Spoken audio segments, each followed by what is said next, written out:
Hi, నా పేరు వినయ్ కిరణ్. ఈరోజు టాపిక్ ఏంటంటే నాటు వైద్యం వర్సెస్ సైన్స్. నేను చెప్పాను యాక్చువల్గా ఈరోజు ఒక వీడియో చేస్తానని చెప్పి నిన్నే చెప్పాను. సో ఇది కొంచెం పెద్ద టాపిక్ యాక్చువల్లీ, ఎందుకంటే దీని గురించి మనం చాలా విషయాలు డిస్కస్ చేసుకోవాలి. యాక్చువల్గా ఇప్పుడున్న సిచ్యువేషన్లో నెల్లూరు నాటు వైద్యం అన్న పదం కానీ ప్రకృతి వైద్యం వాడుతున్నాం. యాక్చువల్లీ ఇప్పుడున్న సిచ్యువేషన్లో ఈ ప్రకృతి వైద్యం నెల్లూరు నుంచి ఆనందయ్య ఎవరైతే ఉన్నారో జరుగుతున్న పరిస్థితులు దాని మీద నాస్తికులు లేదంటే హేతువాదులు అని చెప్పుకునే వాళ్ళ వెటకారపు పోస్టులు మనం చూస్తున్నాం. అట్ ద సేమ్ టైం మతోన్మాదుల పోస్టులు, అంటే ఇది మా సనాతన ధర్మం యొక్క గొప్పతనం అనే విధంగా వాళ్ళ మతాన్ని ప్రమోట్ చేసుకోవడానికి దీన్ని యూజ్ చేసుకుంటూ వాళ్ళకి ఈ తరహా పోస్టులు పెట్టడం అనేది చూస్తున్నాం. సో యాక్చువల్గా ఈ వీడియోలో నేను చెప్పేది ఏంటంటే మెయిన్గా సనాతనవాదులు, సైన్స్ని గుడ్డిగా ప్రమోట్ చేస్తున్న హేతువాదులు, నాస్తికులు, అట్ ద సేమ్ టైం ఈ ఆనందయ్య తరహా వీళ్ళందరి గురించి నా అభిప్రాయాలు ఏంటనేది ఈరోజు మీతో పంచుకుంటాం. At the same time first time మీకు తెలియాల్సిన విషయం ఏంటంటే పాయింట్ నెంబర్ 1 ఏంటంటే యాక్చువల్గా నేను ఫస్ట్ నుంచి చెప్తుంది ఒకటే. యాక్చువల్లీ అసుర చరిత్ర వీడియోలో కూడా నేను చెప్పాను. లాస్ట్ టైం కొన్ని పోస్ట్స్ కూడా పెట్టాను నాస్తికుల వ్యతిరేకంగా.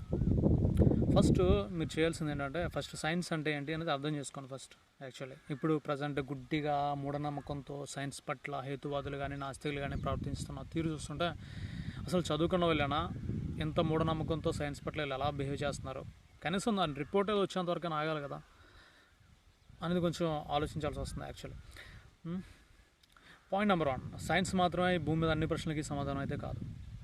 సైన్స్ కంటే ముందు యాక్చువల్గా ఫస్ట్ ఆఫ్ ఆల్ సైన్స్ అంటే ఏంటి? సైన్స్ అంటే ఒక ప్రశ్నకి సరైన సమాధానం శాస్త్రాలు ఏంది? శాస్త్రాలు పుట్టక ముందు నుంచి సైన్స్ అనేది ఉంది. శాస్త్రాలు అనేవి అంతకుముందు నుంచి ఒక వర్క్ని, ఒక సైన్స్ని ఒక పుస్తకంగా రాస్తే దాన్ని శాస్త్రం అంటారు. శాస్త్రం డైరెక్ట్గా ఆకాశం నుంచి ఊడిపడలా, ఓకేనా? సైన్స్ ఇది అని చెప్పి ఒక శాస్త్రం ఆకాశం నుంచి ఊడిపడలేదు. ఎంతోమంది శాస్త్రవేత్తలు, సైంటిస్టులు, ఓకే, వాళ్ళకు వచ్చిన ఒక ఊహని నిజం చేసుకోవడానికి, ఓకే, వాళ్ళు రకరకాల ప్రయోగాలు చేసి చివరికి సక్సెస్ అయ్యి ఆ తర్వాత ఆ ఫార్ములాని, వాటికి సంబంధించిన విషయాలని, ఆ యొక్క మందు లేదంటే మెడిసిన్ లేదంటే సంథింగ్ ఏదో ఒక పరికరం లాంటిది, అది ఎలా పనిచేస్తుంది, దాని యూజెస్ ఏంటి, దాన్ని ఎలా యూజ్ చేసుకోవాలి, ఓకే, దాన్ని సరిగ్గా యూజ్ చేసుకోకపోతే జరిగే దుష్పరిణామాలు ఏంటి, ఇలాంటివన్నిటితో ఒక పుస్తకం రాసి దాన్ని మనం శాస్త్రబద్ధంగా ఇలాంటి పదాలను ఉపయోగించడం జరుగుతుంది. ఓకేనా? వాట్ ఈజ్ ద సైన్స్ అంటే ఏంటి? ఓకే, యాక్చువల్లీ ఇంతకుముందు ఎన్నోసార్లు చెప్పుకుంటూ వస్తాను, ఆ షార్ట్ ఫిల్మ్లో కూడా చెప్పాను, ఆశీర్వాదాలు కూడా. సైన్స్ అనేది మీరు చెప్తున్నట్టు అమెరికా నుంచి లేదంటే బ్రిటన్ నుంచి ఇంగ్లీష్ ఓకే, ఇంగ్లీష్ వాళ్ళు తీసుకొచ్చి మనకి పరిచయం చేసిందే సైన్సా? అంతకుముందు ఇండియాలో సైన్స్ అనేది లేదా? ఉంటే ఏ రూపంలో ఉంది? ఇది మీకు అర్థం అయితే ఈరోజు సైన్స్ పట్ల కానీ ఇంగ్లీష్ మెడిసిన్స్ పట్ల కానీ మీరు ఎంత మూఢనమ్మకంతో హేతువాదులు, నాస్తికులు అనే వాళ్ళు ఉండరు. Okay, point number 1. ఓకేనా? పాయింట్ నెంబర్ 1 మీరు గుర్తించాల్సింది ఏంటంటే ఇండియాలోనే కాదు, ప్రపంచంలో ప్రతి దేశంలో కూడా ప్రాచీన సైన్స్, ఆధునిక సైన్స్ అనేవి 2 ఉంటాయి. అలా లేవు అనుకుంటే దానంత మూర్ఖత్వం కానీ మూఢనమ్మకం కానీ మరొకటి ఉండదు. ఓకే, ప్రాచీన సైన్స్, ఇండియాలో ప్రాచీన సైన్స్ పరంగా చూసుకుంటే అది అంతా శ్రామికులదే.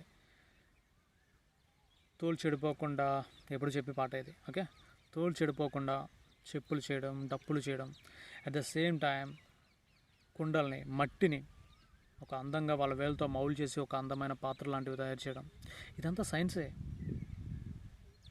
ఇనుముని కరిగించి కత్తులు చేయడం, ఓకేనా? ఇదంతా ఇండియన్స్కి ఎవరు నేర్పారు? అంటే ఇండియన్స్ అంత దద్దమ్మలా? నేటివ్ ఇండియన్స్ వీళ్ళంతా. ఓకే, శ్రమతోటి సైన్స్ని వృద్ధి చేసిన వాళ్ళు, ప్రాచీన సైన్స్ని అభివృద్ధి చేసిన వాళ్ళు నేటివ్ ఇండియన్స్. ఓకే, ప్రాచీన సైన్స్, ఆధునిక సైన్స్ అనేవి 2 ఉంటాయి.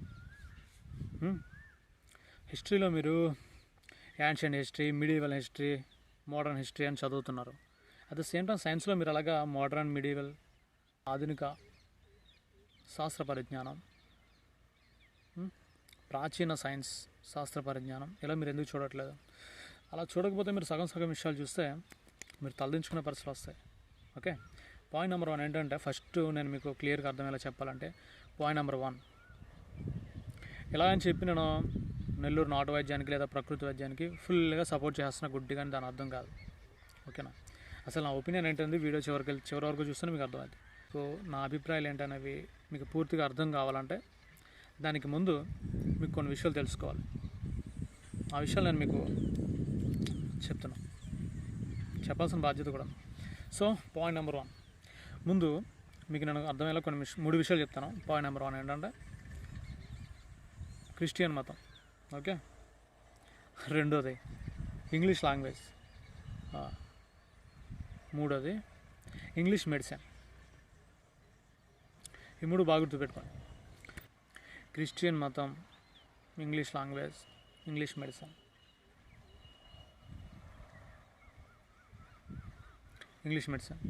ఓకే, వీటిని మీరు గుర్తుపెట్టుకోండి. వీటి ద్వారా నేను మీకు కొన్ని విషయాలు ప్రూవ్ చేయబోతున్నాను. పాయింట్ నెంబర్ 1, యాక్చువల్గా ప్రతి దేశంలో కూడా మనుషులు పూర్వం అది వాళ్ళు వృద్ధి చేసుకున్నది కానీ, లేదంటే నాగరికత అభివృద్ధి చేసుకునే క్రమంలో వాళ్ళు వలసలు సాగించిన పరిస్థితుల్లో కానీ, లేదంటే వర్తక వాణిజ్యాలు వివిధ రాజ్యాలతో చేసుకున్న సందర్భాల్లో కానీ, ఒకరి టెక్నాలజీ ఒకరు షేర్ చేసుకుని అందిపుచ్చుకోవడం అనేది జరిగింది. ఓకే, అలా జరగడం వల్లే ప్రపంచంలో అందరూ ఆహారం పండించుకుని తినడం, చక్రాన్ని ఉపయోగించుకుని ముందుకు సాగడం అనేది జరుగుతున్నాయి. యాక్చువల్గా నన్ను అడిగితే ఈ భూమి మీద మొట్టమొదటి సైంటిస్ట్ ఎవడు అంటే నిప్పుని కనిపెట్టినాడు. ఓకే, దాని తర్వాత చక్రాన్ని కనిపెట్టినాడు. వాళ్ళిద్దరూ లేకపోతే ఈరోజు ఏ విధమైన సైన్స్ అభివృద్ధి చెందే అవకాశమే లేదు. ఓకేనా? అయితే ఇప్పుడు ఈ 3 విషయాల్లో నేను చెప్పేది ఏంటంటే, point number 1, first Christian religion ఇండియాలోకి ఎలా వచ్చింది అంటే, పోర్చుగీస్ వాళ్ళు కానీ లేదంటే బ్రిటిష్ వాళ్ళు కానీ ఇండియాలోకి వచ్చిన తర్వాత వచ్చింది అని చాలామంది చెప్తారు. కానీ దానికంటే ముందే కొంతమంది ఎస్కే శిష్యులు ఒకరు, పౌరులు లాంటి వాళ్ళు ఎవరు సంథింగ్ ఇండియన్ సందర్శించి ఇక్కడ చేయడం జరిగింది. బ్రిటిష్ వాళ్ళకి పూర్వం నుంచి ఇక్కడ మతం ఉనికిలో ఉంది అని చెప్తున్నారు. అవన్నీ మనకు అనవసరం, ఆ మతం హిస్టరీ గురించి మనకు ఇప్పుడు అనవసరం. కానీ ఈ మతం నేను ఎందుకు చెప్తున్నా అంటే, ఎగ్జాంపుల్ ఏంటంటే, యాక్చువల్గా ఈ మతం అనేసి సైన్స్లోకి మతాన్ని ఎందుకు తీసుకోవాల్సి వచ్చింది అనేది మీకు తర్వాత అర్థమవుతుంది.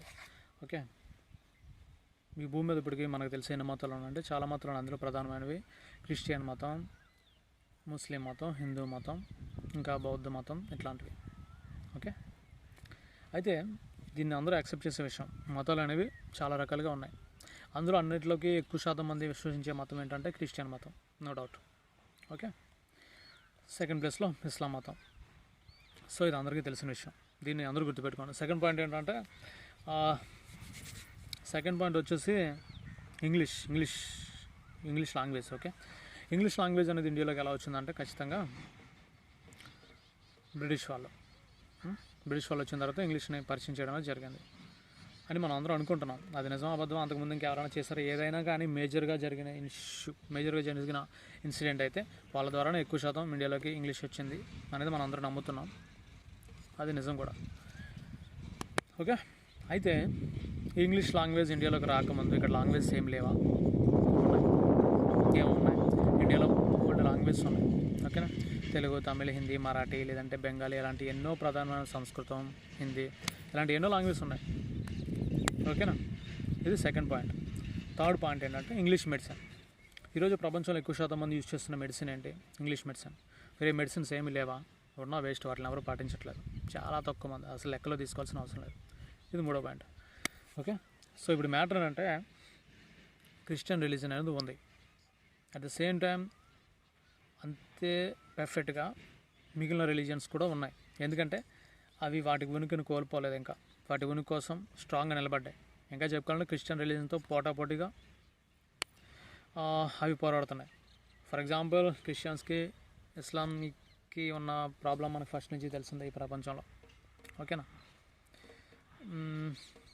కాబట్టి ఇప్పుడు కూడా చూస్తున్నాం పాలస్తీనా, ఇజ్రాయెల్ గొడవలు. ఓకే, క్రిస్టియన్ రిలీజియన్ యొక్క ప్రధాన ఉద్దేశం ఏంటంటే, ప్రపంచం అంతా వాళ్ళ రిలీజియన్. యాక్చువల్గా ఇదంతా వేరే టాపిక్. ఇదంతా ఇప్పుడు మళ్ళీ కొత్త టాపిక్స్ దీంట్లోకి లాగినట్టు మళ్ళీ ఉంటుంది. అన్నీ వేరే విషయాలు అనుకోండి. నిజానికి క్రైస్తవ మతం అనేది జీసస్ నుంచి వచ్చిందని చెప్తారు.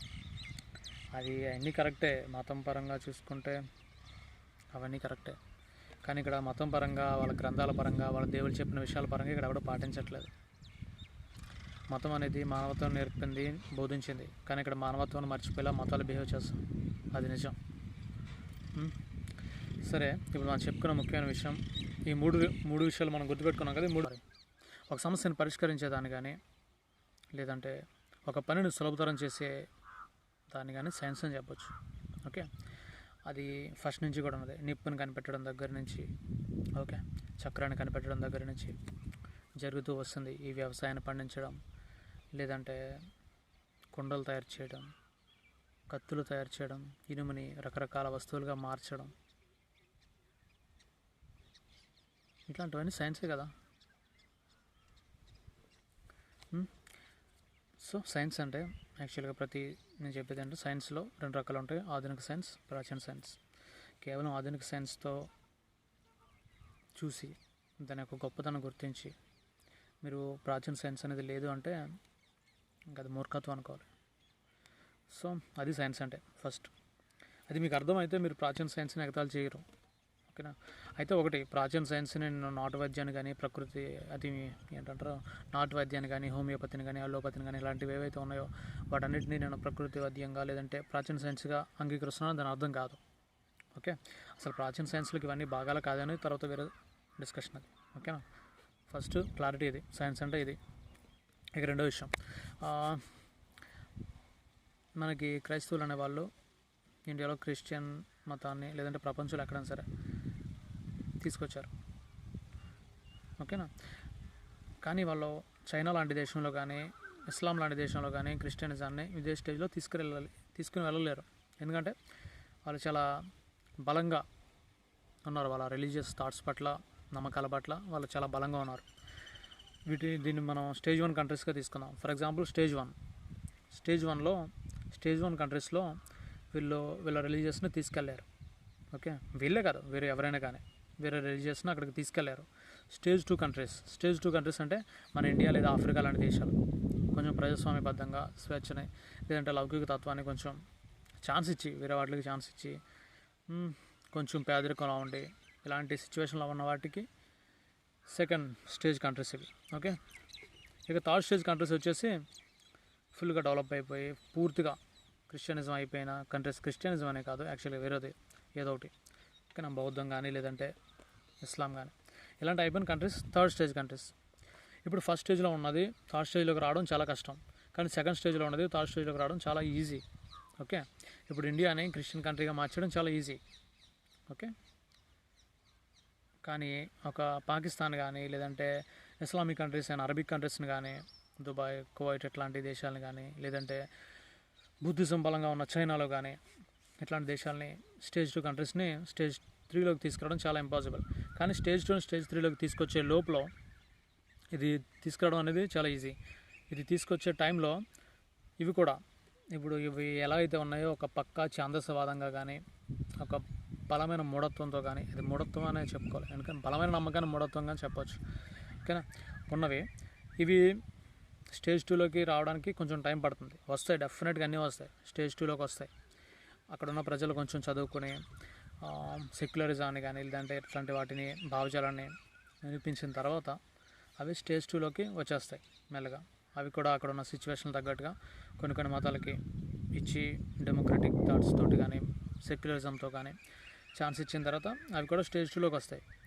ఓకే, స్టేజ్ 2లోకి వచ్చిన తర్వాత మళ్ళీ వాటిని స్టేజ్ 3లోకి తీసుకురావడం చాలా ఈజీ. కొన్నాళ్ళు అయితే ఇదంతా ఒక రోజులో జరిగిపోయే పని కాదు, కొన్ని వందల సంవత్సరాల టైం పడుతుంది. మన ఇండియాలో క్రిస్టియన్ మతం వచ్చిన కొత్తలో ఎవరు దాంట్లోకి వెళ్ళదు, కానీ ఈరోజు సగం పైగా భారతీయులు ఈరోజు క్రిస్టియన్సే అధికారికంగా. Okay, so at the same time ఇదంతా ఫస్ట్ రిలీజియస్ థాట్స్. ఇక్కడ నేను క్రిస్టియన్ మతాన్నే హైలైట్ చేసి చెప్తున్నాను, ఎందుకంటే మీకు అందరికీ చాలా సులువుగా అర్థం అవ్వడం కోసం. ఓకే, దీన్నే క్రిస్టియన్ మతాన్ని దీంతో ఇస్లాం మతాన్ని కానీ, బౌద్ధ మతాన్ని కానీ లేదంటే హిందూ మతాన్ని కానీ మీరు కంపేర్ చేసుకోవచ్చు. కానీ ఇప్పుడున్న సిచ్యువేషన్లో కరెక్ట్గా మనకు అందరికీ అర్థం అవ్వడం కోసం నేను ఎగ్జాంపుల్ తీసుకున్నాను. ఇక రెండో విషయం ఏంటంటే రిలీజియస్ అయిపోయింది, రెండోది ఇంగ్లీష్ అనేది ఈరోజు ప్రపంచం అంతా బాగా ప్రాచుర్యం చెందిన భాష. కానీ అని మనం అనుకుంటున్నాం యాక్చువల్లీ. ఓకే, కానీ స్టేజ్ 2 కంట్రీస్లో మాత్రమే ఇంగ్లీష్ అనేది బాగా ప్రపంచం అంతా బాగా ప్రాచుర్యం చెందిన భాషగా గుర్తిస్తున్నారు. నిజానికి ఇంగ్లీష్ భాషని ఇప్పటికీ కూడా ప్రపంచం అంతా గుర్తిస్తున్న భాష కాదు. అది క్రిస్టియన్ దేశాల భాష. అట్ ద సేమ్ టైం అమెరికాలో కూడా, అంతే అమెరికా ఖండంలో కూడా చాలా దేశాల్లో ఓకేనా ఇంగ్లీష్ భాష అనేది మనకు కనిపించదు. అక్కడ ఫ్రెంచ్ లేదంటే స్పానిష్ లాంటి లాంగ్వేజెస్ కనిపిస్తాయి. ఓకేనా, ప్రపంచంలో అలాగే ముఖ్యంగా బౌద్ధ దేశం చైనాలో కానీ, అక్కడ చైనా తప్ప వేరే లాంగ్వేజ్ ఉండదు, ఇంగ్లీష్ అంటే వాళ్ళకి తెలియదు. అలాగే ఇండోనేషియా ఇట్లాంటి కొన్ని దీవుల్లో కానీ ఇంగ్లీష్ అనేది వాళ్ళకి అంత అర్థం కాదు, ఎందుకంటే వాళ్ళకి అసలు తెలియదు, వాళ్ళకి అవసరం రాలేదు. ఓకే, కానీ మనలాంటి స్టేజ్ 2 కంట్రీస్కి వచ్చేసరికి ఇంగ్లీష్ ప్రపంచాన్ని మార్చిపోతుంది. అదే మనకి జీవనోపాధి ఇవ్వగలుగుతుంది. దాని భవిష్యత్తుని మనం నమ్ముతున్నాం. మనం కూడా నిజంగా స్ట్రాంగ్గా ఉంటే మనకి అవసరం రాదు. కానీ మన మైనస్ పాయింట్ ఏంటంటే ఇక్కడ చాలా లాంగ్వేజెస్ ఉండడం, లాంగ్వేజ్ ప్రాబ్లం అనేది. అంటే ఒక దేశం యొక్క ప్రధానమంత్రి కానీ రాష్ట్రపతి కానీ ఏం మాట్లాడుతున్నారో తన దేశ ప్రజలకి తెలియదు, అందరికీ తెలియదు. వాళ్ళు హిందీలో మాట్లాడతారు, కానీ సౌత్ ఇండియాకి వచ్చేసరికి హిందీ అనేది ఎవరికి రాదు. మా దేశ ప్రధాని ఏం మాట్లాడుతున్నా మాకు అర్థం కాదు ఇక్కడ. ఇలాంటి ప్రాబ్లమ్స్ వల్ల మన దేశం డెవలప్ అవ్వలేదు యాక్చువల్లీ. ఒకే భాష దేశం అంతా ఉండాలి అనేది దేశం డెవలప్ అవ్వడానికి కొంచెం సులభమైన మార్గం. అలాగని చెప్పి హిందీని నేను ప్రమోట్ చేస్తున్నట్టు కాదు. ఓకే, కానీ ఇక్కడ అన్ని దేశాలతో వర్కౌట్ అయినట్టుగా ఇండియాలో వర్కౌట్ కాదు. ఇకపోతే రెండో విషయం ఇది. కానీ ఈ రెండో విషయంలో మీకు స్పష్టంగా అర్థమవుతుంది ఏంటంటే, ఫస్ట్ రిలీజియస్ విషయంలో స్పష్టంగా పరిధులు ఉన్నాయి. దేనికి దానికి, ఏ మతానికి ఆ మతానికి స్పష్టమైన లిమిటేషన్స్, సరిహద్దులు అనేవి ఉన్నాయి. కానీ మనం మాట్లాడుతున్న సెకండ్ టాపిక్ ఇంగ్లీష్లో ఆ పరిధులు స్పష్టంగా లేవు. ఇప్పుడు మన దేశంలో తీసుకుంటే ఇంగ్లీష్ మాట్లాడే వాళ్ళు పూర్తిగా ఇంగ్లీష్ మాట్లాడే వాళ్ళు పూర్తిగా తెలుగు మాట్లాడేవాళ్ళు అని చెప్పడానికి లేదు. ఇంగ్లీష్ ఈరోజు ఎంతోమంది కనీసం ఎంతో కొంత మాట్లాడుతూనే ఉంటారు. ఈరోజు మన దైనందిన జీవితంలో ప్రతి ఒక్కరి జీవితంలో కూడా ఇంగ్లీష్ అనేది ఎంతో కొంత భాగమైపోయింది, కొన్ని వర్డ్స్ వరకు అయినా సరే. అంటే నేను చెప్పేది ఏంటంటే ఇంగ్లీష్కి ఒక లిమిటేషన్ అనేది లేదు. ఫస్ట్ టాపిక్లో రిలీజియస్ టాపిక్లో ఉన్నట్టు సరిహద్దులు దీనికి లేదు. ఓకే, ఇది స్టేజ్ 2. స్టేజ్ 3 ఇది సెకండ్ టాపిక్. ఇక థర్డ్ టాపిక్, ఇప్పుడు ముఖ్యమైన టాపిక్. అసలు ఈ టాపిక్ ఇదంతా ఎందుకు చెప్తున్నానంటే మీకు ఇప్పుడు అర్థం అవడం కోసం. టాపిక్ 3 వచ్చేసి మెడిసిన్, ఇంగ్లీష్ మెడిసిన్. మనం ఫస్ట్ టాపిక్ రిలీజియస్ టాపిక్లో చూసినప్పుడు కొన్ని దేశాల యొక్క మతాలకి సరిహద్దులు ఉన్నాయి. సో దాన్ని దాటి వాళ్ళు సులభంగా వెళ్ళలేకపోతున్నారు. టాపిక్ 2 ఇంగ్లీష్ వచ్చేసరికి వాళ్ళకి సరిహద్దులను చెరిపేస్తుంది ఇంగ్లీష్ అనేది. అది కూడా స్టేజ్ 2 కంట్రీస్లో. ఓకేనా, ఇలాగా పక్కగా కొన్ని మా భాషకి మాకుంది అనే ఒక లిమిట్స్ పెట్టుకున్న వాళ్ళ తప్ప డెమోక్రటిక్ కంట్రీస్ కానీ, లేదంటే కొన్ని సెక్యులర్ కంట్రీస్ కానీ, లేదంటే ఆర్థిక పరంగా దారిద్ర్యరేఖకు దిగువన ఉన్నవి, లేదంటే అభివృద్ధి చెందుతూ ఉన్న దేశాలకి ఇంగ్లీష్ అనేది చాలా అవసరాన్ని ముడిసరికి అయిపోయింది ఈ రోజుల్లో. ఓకే, సో ఇది టాపిక్ 2లో మనకి స్పష్టమైన విషయం. టాపిక్ 2లో ఓకే. ఇప్పుడు టాపిక్ 3 వచ్చేసరికి ఏంటి, ఇంగ్లీష్ మెడిసిన్. దీని గురించి మనం మాట్లాడితే ఆల్మోస్ట్ వరల్డ్ అంతా కూడా ఇంగ్లీష్ మెడిసిన్ ఈరోజు ఉంది. చైనీస్ మెడిసిన్ కానీ వేరే మెడిసిన్స్ అనేవి లేవు. ఎందుకు లేవు? దీని గురించి మీరు ఎప్పుడైనా ఆలోచించారా? మతం అనేది చాలా రకాలుగా ఉంది. At the same time English language అనేది చాలా రకాలుగా ఉన్నప్పటికీ కొంచెం మిక్సింగ్ అయిపోయి ఉన్నాయి. మెడిసిన్ అనేది మిక్సింగ్ కాదు, ఇప్పుడు పూర్తిగా ఆక్రమించేస్తుంది అన్ని దేశాలని ఇంగ్లీష్ మెడిసిన్. అలా ఎందుకు జరిగిందని మీరు ఎప్పుడైనా ఆలోచించారా? అంటే ఇంగ్లీష్ మెడిసిన్ మనకి మహా అయితే బ్రిటిష్ వాళ్ళ కాలంలో వచ్చి ఉంటుంది. అంతకుముందు మన దేశంలో అసలు మెడిసిన్ అనేది లేదా? అప్పటికి ప్రజలు ఎవరికి రోగాలు అనేవి రాలేదా? వాళ్ళు ఏ మెడిసిన్ యూజ్ చేసి వాళ్ళ రోగాలను తగ్గించుకోవడానికి ప్రయత్నించలేదా? అట్ ద సేమ్ టైం మన దేశంలో అలాగే వేరే దేశాల్లో కూడా, చైనాలో కానీ, లేదంటే రష్యాలో కానీ, జపాన్, సింగపూర్, ఇండోనేషియా ఇలాంటి దేశాల్లో ఇంగ్లీష్ మెడిసిన్ అనేది పరిచయం కాకపోవడానికి ముందు వేరే మెడిసిన్లు ఏమీ లేవా? ఉన్నాయి. ప్రపంచవ్యాప్తంగా ప్రకృతి వైద్యం అనేది మొదట్లో ఆచరణలో ఉంది. ఓకే, ప్రకృతి వైద్యం ప్రాచీన మానవుల యొక్క మెడిసిన్ ఏంటంటే నేచురల్ మెడిసిన్ వాళ్ళది. ఓకే, దానివల్ల సైడ్ ఎఫెక్ట్స్ లేవు. తగ్గితే తగ్గుతుంది, లేదంటే దానివల్ల నష్టం ఏం లేదు. ఓకే, ప్రాచీన సైన్స్ అభివృద్ధి చేసిన మెడిసిన్ ఏంటంటే ప్రకృతి సిద్ధమైన medicine. Okay, for example fruits, vegetables, వేర్లు, ఆకుకూరలు, పళ్ళు, ఆకులు, లేదంటే కాయలు, లేదంటే భూమిలో పండించే దుంపలు, వేర్లు, వీటన్నిటిని యూజ్ చేసుకుని వాళ్ళు మెడిసిన్ అనేది తయారు చేయడం జరిగింది. ఓకే, ఇంగ్లీష్ వాళ్ళు ఏం చేశారు? ఇంగ్లీష్ వాళ్ళు ఎక్కువ కాలం అనేది ఎక్కడికైనా పంపించుకోవడానికి ఈజీగా ఉండేది. బిజినెస్ పరంగా వాళ్ళకి కలిసి వచ్చే విధంగా మెడిసిన్ని వాళ్ళు మార్చారు. అంటే ఏంటంటే ఇప్పుడు మనం ఫర్ ఎగ్జాంపుల్ మన మసాలా దినుసులే ఉన్నాయి, అవి ఎక్కువగా నిల్వ ఉంటాయి, నో ప్రాబ్లం. కానీ దాంట్లో ఏదో ఒక దాన్ని వాడాల్సి వస్తుంది, కానీ అది ఎక్కువ కాలం నిల్వ ఉండదు. అప్పుడు ఏం చేస్తారు? దాని నుంచి వాళ్ళు ఒక కెమికల్ తయారు చేసి దానికి కొన్ని కెమికల్స్ కలిపి ఎక్కువ కాలం నిల్వ ఉండేలాగా, సో ఆ విధంగా వాళ్ళు కొన్ని కెమికల్స్ డెవలప్ చేసి దాని నుంచి ఇలాగా మాత్రలాగా లేదంటే లిక్విడ్స్ లాగా రూపంలో వాళ్ళు చేయడం అనేది జరిగింది. ప్రతి దానికి ఒక మ్యానుఫ్యాక్చర్ డేట్ పెట్టి, ఎక్స్పైరీ డేట్ పెట్టి, బ్యాచ్ నెంబర్స్ పెట్టుకుని ఈ విధంగా వాళ్ళు మార్కెట్ చేసుకోవడానికి ఒక అవకాశం ఏర్పడింది. అయితే దీనివల్ల ఎలా ఎక్కువ కాలం నిల్వ ఉండే వీటిని తయారు చేయడం వల్ల అందులో ఉన్న కెమికల్స్ వల్ల కొన్ని సైడ్ ఎఫెక్ట్స్ రావడం అనేది జరుగుతుంది. ఓకే, ఆ సైడ్ ఎఫెక్ట్స్ అనేవి అంతగా లేకపోవడం వల్ల ఇంగ్లీష్ మెడిసిన్ అనేది ప్రాచుర్యం పొందింది.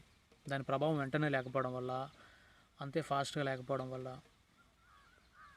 లేదంటే అంత ఎక్కువ ప్రభావం లేకపోవడం వల్ల, అది జనాలకు తెలియకపోవడం వల్ల ఇంగ్లీష్ మెడిసిన్ అనేది ప్రాచుర్యం పొందింది. అసలు ఈ దేశంలో ఇంగ్లీష్ మెడిసిన్ అనేది ఎలా ప్రాచుర్యం పొందింది? పాయింట్ నెంబర్ 1, నేను ఈ మధ్య ఒక ఆర్టికల్ చదివాను. దాంట్లో ఏంటంటే ఒక పెయింటింగ్ ఉంటుంది, ఒక రాణి పెయింటింగ్, ఇండియాలోనే ఒక రాణి పెయింటింగ్ ఉంటుంది. ఆ పెయింటింగ్లో రాణి గారు ఆమె చేతిని ఎలా పైకెత్తి చూపించడం జరుగుతుంది. ఆ ఫోటో చూసిన వాళ్ళకి, ఆ పిక్చర్ చూసిన వాళ్ళకి అది చాలా సాధారణంగా అనిపిస్తుంది, కానీ దాని వెనుక ఒక కథ ఉంది. అదేంటంటే ఆమె చెయ్యి ఎందుకు పైకి ఎత్తి చూపించింది అంటే, ఆమె ఒక టీకా వేసుకుంది. అప్పుడు ఆ రోజుల్లో ఏదో ఒక వ్యాధి విపరీతంగా ఉండడం వల్ల చాలామంది జనాలు చనిపోతున్నారు. అలా చనిపోతున్న టైంలో ఇంగ్లీష్ మెడిసిన్ అనేది ఇండియాలోకి వచ్చింది. బ్రిటిష్ వాళ్ళు తీసుకొచ్చిన టైం అది. అయితే ఆ ఇంగ్లీష్ మెడిసిన్ వేసుకోవడానికి మన భారతీయులు చాలామంది భయపడుతున్నారు. ఆ మందు మీద నమ్మకం లేకపోవడం వల్ల, లేదంటే ఇంగ్లీష్ వాళ్ళ మీద నమ్మకం లేకపోవడం వల్ల, ఆ మెడిసిన్ వల్ల ఏదో సంథింగ్ వాళ్ళకున్న ప్రకృతి వైద్యం పట్ల నమ్మకం పోకపోవడం వల్ల వాళ్ళ మెడిసిన్ వేసుకోవడం చాలామంది నిరాకరించారు. చాలామంది వేసుకోవడం ట్రై చేయట్లేదు, చచ్చిపోవడానికైనా డిసైడ్ అయిపోయారు, కానీ ఆ మెడిసిన్ వేసుకోవడానికి వాళ్ళు నిరాకరించారు. ఆ టైంలో ఏమైందంటే రాణి గారు స్వయంగా పెయింటింగ్ వేయించుకొని, ఆమె టీకా వేయించుకున్న తర్వాత ఆ టీకాని ఎత్తిపెట్టి చూపించి పెయింటింగ్ వేయించుకుని, ఆ రోజుల్లో ఫొటోస్ లేవు కాబట్టి ఆ పెయింటింగ్ని అందరికీ సందర్శనార్థం ఉంచి, తర్వాత అలా ఉంచిన తర్వాత ప్రజలందరూ దాని గురించి తెలుసుకుని అప్పుడు టీకాలు వేయించుకోవడం జరిగింది. సో ఆ రోజుల్లో ఒక రాణి గారు ఆమె ప్రజల పట్ల బాధ్యతను తెలియజేసుకోవడం కోసం ముందుగా ఆమె టీకాను వేయించుకొని దాన్ని ప్రచారం చేయడం కానీ, లేదంటే ప్రజల్ని ఎడ్యుకేట్ చేయడం కానీ జరిగింది. సో దీన్ని బట్టి మనకి ఏమర్థమవుతుందంటే, ఒకప్పుడు ఇండియాలో చాలా దారుణమైన వ్యాధులు వచ్చాయి. ఫ్లూ కానీ, స్పానిష్ ఫ్లూ కానీ, లేదంటే మలేరియా, కలరా, ప్లేగ్ వ్యాధులు, ఇలాంటి ఎన్నో వ్యాధులు వైరస్లు, బ్యాక్టీరియాలు, ఫంగస్ల ద్వారా ఇండియాలో వ్యాపించాయి. ఇండియాలోనే కాదు, ప్రపంచంలో అన్ని చోట్ల వచ్చాయి ఏదో ఒక టైంలో. అలాగే ఇండియాలో కూడా వచ్చాయి. అలా వచ్చినప్పుడు ఈ ప్రకృతి వైద్యం, సిద్ధ వైద్యం, నేను సిద్ధ వైద్యాన్ని ప్రకృతి వైద్యాన్ని అవమానిస్తున్నట్టు కాదు, కానీ వాస్తవం చెప్తున్నా, ఇవేవి కూడా వచ్చిన రోగాన్ని తగ్గించడానికి సరైన మెడిసిన్ కనిపెట్టలేకపోయాయి. అది వాస్తవం. అటువంటి టైంలో ఇంగ్లీష్ మెడిసిన్ అనేది దాన్ని కనిపెట్టడానికి కొంతమంది సైంటిస్టులని యూజ్ చేసుకుని ఒక సరైన మెడిసిన్ కనిపెట్టి ఆ వ్యాధి నిర్మూలించడంలో విజయవంతమైన ఒక ప్రధాన పాత్రను పోషించాయి.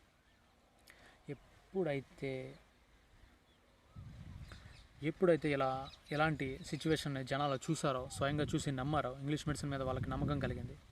Okay, at the same time చదువుకున్న వాళ్ళు కొంచెంగా ఇంగ్లీష్ మెడిసిన్ని ప్రమోట్ చేయడం మొదలుపెట్టి పూర్తిగా నాటు వైద్యాన్ని, ప్రకృతి వైద్యాన్ని అదొక మూఢనమ్మకంగా చూడడం మొదలుపెట్టారు. ఇక్కడ ప్రాబ్లం ఏంటి? ఒక స్పానిష్ ఫ్లూ వచ్చింది, దాన్ని నయం చేయడం ఇప్పుడున్న ఆయుర్వేద శాస్త్రాల వల్ల దేనివల్ల కాలేదు. అప్పుడు ఇంగ్లీష్ మెడిసిన్ వచ్చి దానివల్ల అయ్యింది. ఇంగ్లీష్ మెడిసిన్ వచ్చినప్పుడు అప్పుడు ప్రజలందరూ స్వయంగా దాన్ని నమ్మేసి ఇది పూర్తిగా వేస్ట్ అని వదిలేశారు. వాళ్ళు చేసిన తప్పది. అంతకుముందు ఉన్న ఎన్నో రోగాలని అది నయం చేసింది ఆయుర్వేదం. ఈ ఒక్క రోగాన్ని అది కనిపెట్టలేకపోయింది. లేదంటే కనిపెట్టి ఉండేదేమో, కానీ దానికి ఆ టైం సరిపోలేదు. ఇంకా ఎక్కువ టైం తీసుకుని ఉండాల్సింది. కానీ అప్పటికి ప్రాణ నష్టం జరిగిపోయింది.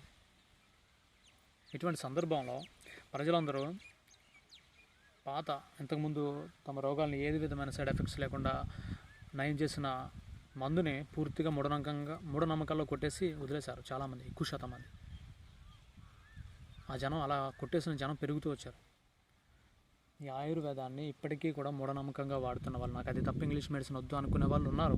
కానీ వాళ్ళందరూ చనిపోతూ వస్తున్నారు, అంటే అంతరించిపోతూ వచ్చారు. ఇంగ్లీష్ మెడిసిన్ వాడే వాళ్ళే అభివృద్ధి చెందడం, ఆ జనం, ఆ మైండ్ సెట్ ఉన్న జనం పెరుగుతూ వచ్చారు. దీన్ని వాడాలని ఫిక్స్ అయిన జనం తగ్గిపోతూ వచ్చారు. ఓకే, ఇప్పుడు నేను చెప్పేది ఏంటంటే, యాక్చువల్గా ఒక వ్యాధి వచ్చినప్పుడు దాన్ని నయం చేసే మందు ప్రకృతి వైద్యం అనే కానీ సైన్స్ అని కాదు, ఆధునిక సైన్స్ అనే కానీ ప్రాచీన సైన్స్ అనే కానీ, రెండిట్లో ఏది కనిపెట్టినా కూడా అది సమాజానికి మంచి చేసేది, ప్రజలకు మంచి చేసేది అయినప్పుడు దాన్ని మనం సపోర్ట్ చేయాలి. ఓకే, ఇప్పుడు ఆ రోజు ఏదో స్పానిష్ ఫ్లూలో లేదంటే కలరా ఇటువంటివి వచ్చినప్పుడు ఇంగ్లీష్ మెడిసిన్ బాగా పనిచేసిందని చెప్పి అంతకుముందు మనం ఎన్నో రోగాలు నయం చేసిన ప్రకృతి వైద్యాన్ని మూఢనమ్మకంతో వదిలేసి వచ్చేసాం మనం. ఓకే, అలా వదిలేసి వచ్చేయడం ఎంత తప్పో. రెండోది, ఈరోజు ఫర్ ఎగ్జాంపుల్ కరోనాకి నిజంగా ప్రకృతి వైద్యం అనేది మందు కనిపెట్టుంటే ఈరోజు ఇంగ్లీష్ మెడిసిన్ వదిలేసి అదంతా మూఢనమ్మకం, అదంతా వేస్ట్, సైడ్ ఎఫెక్ట్స్ ఇదంతా వేస్ట్ అని వదిలేసి వచ్చి మళ్ళీ వెనక్కి వెళ్ళడం అనేది కూడా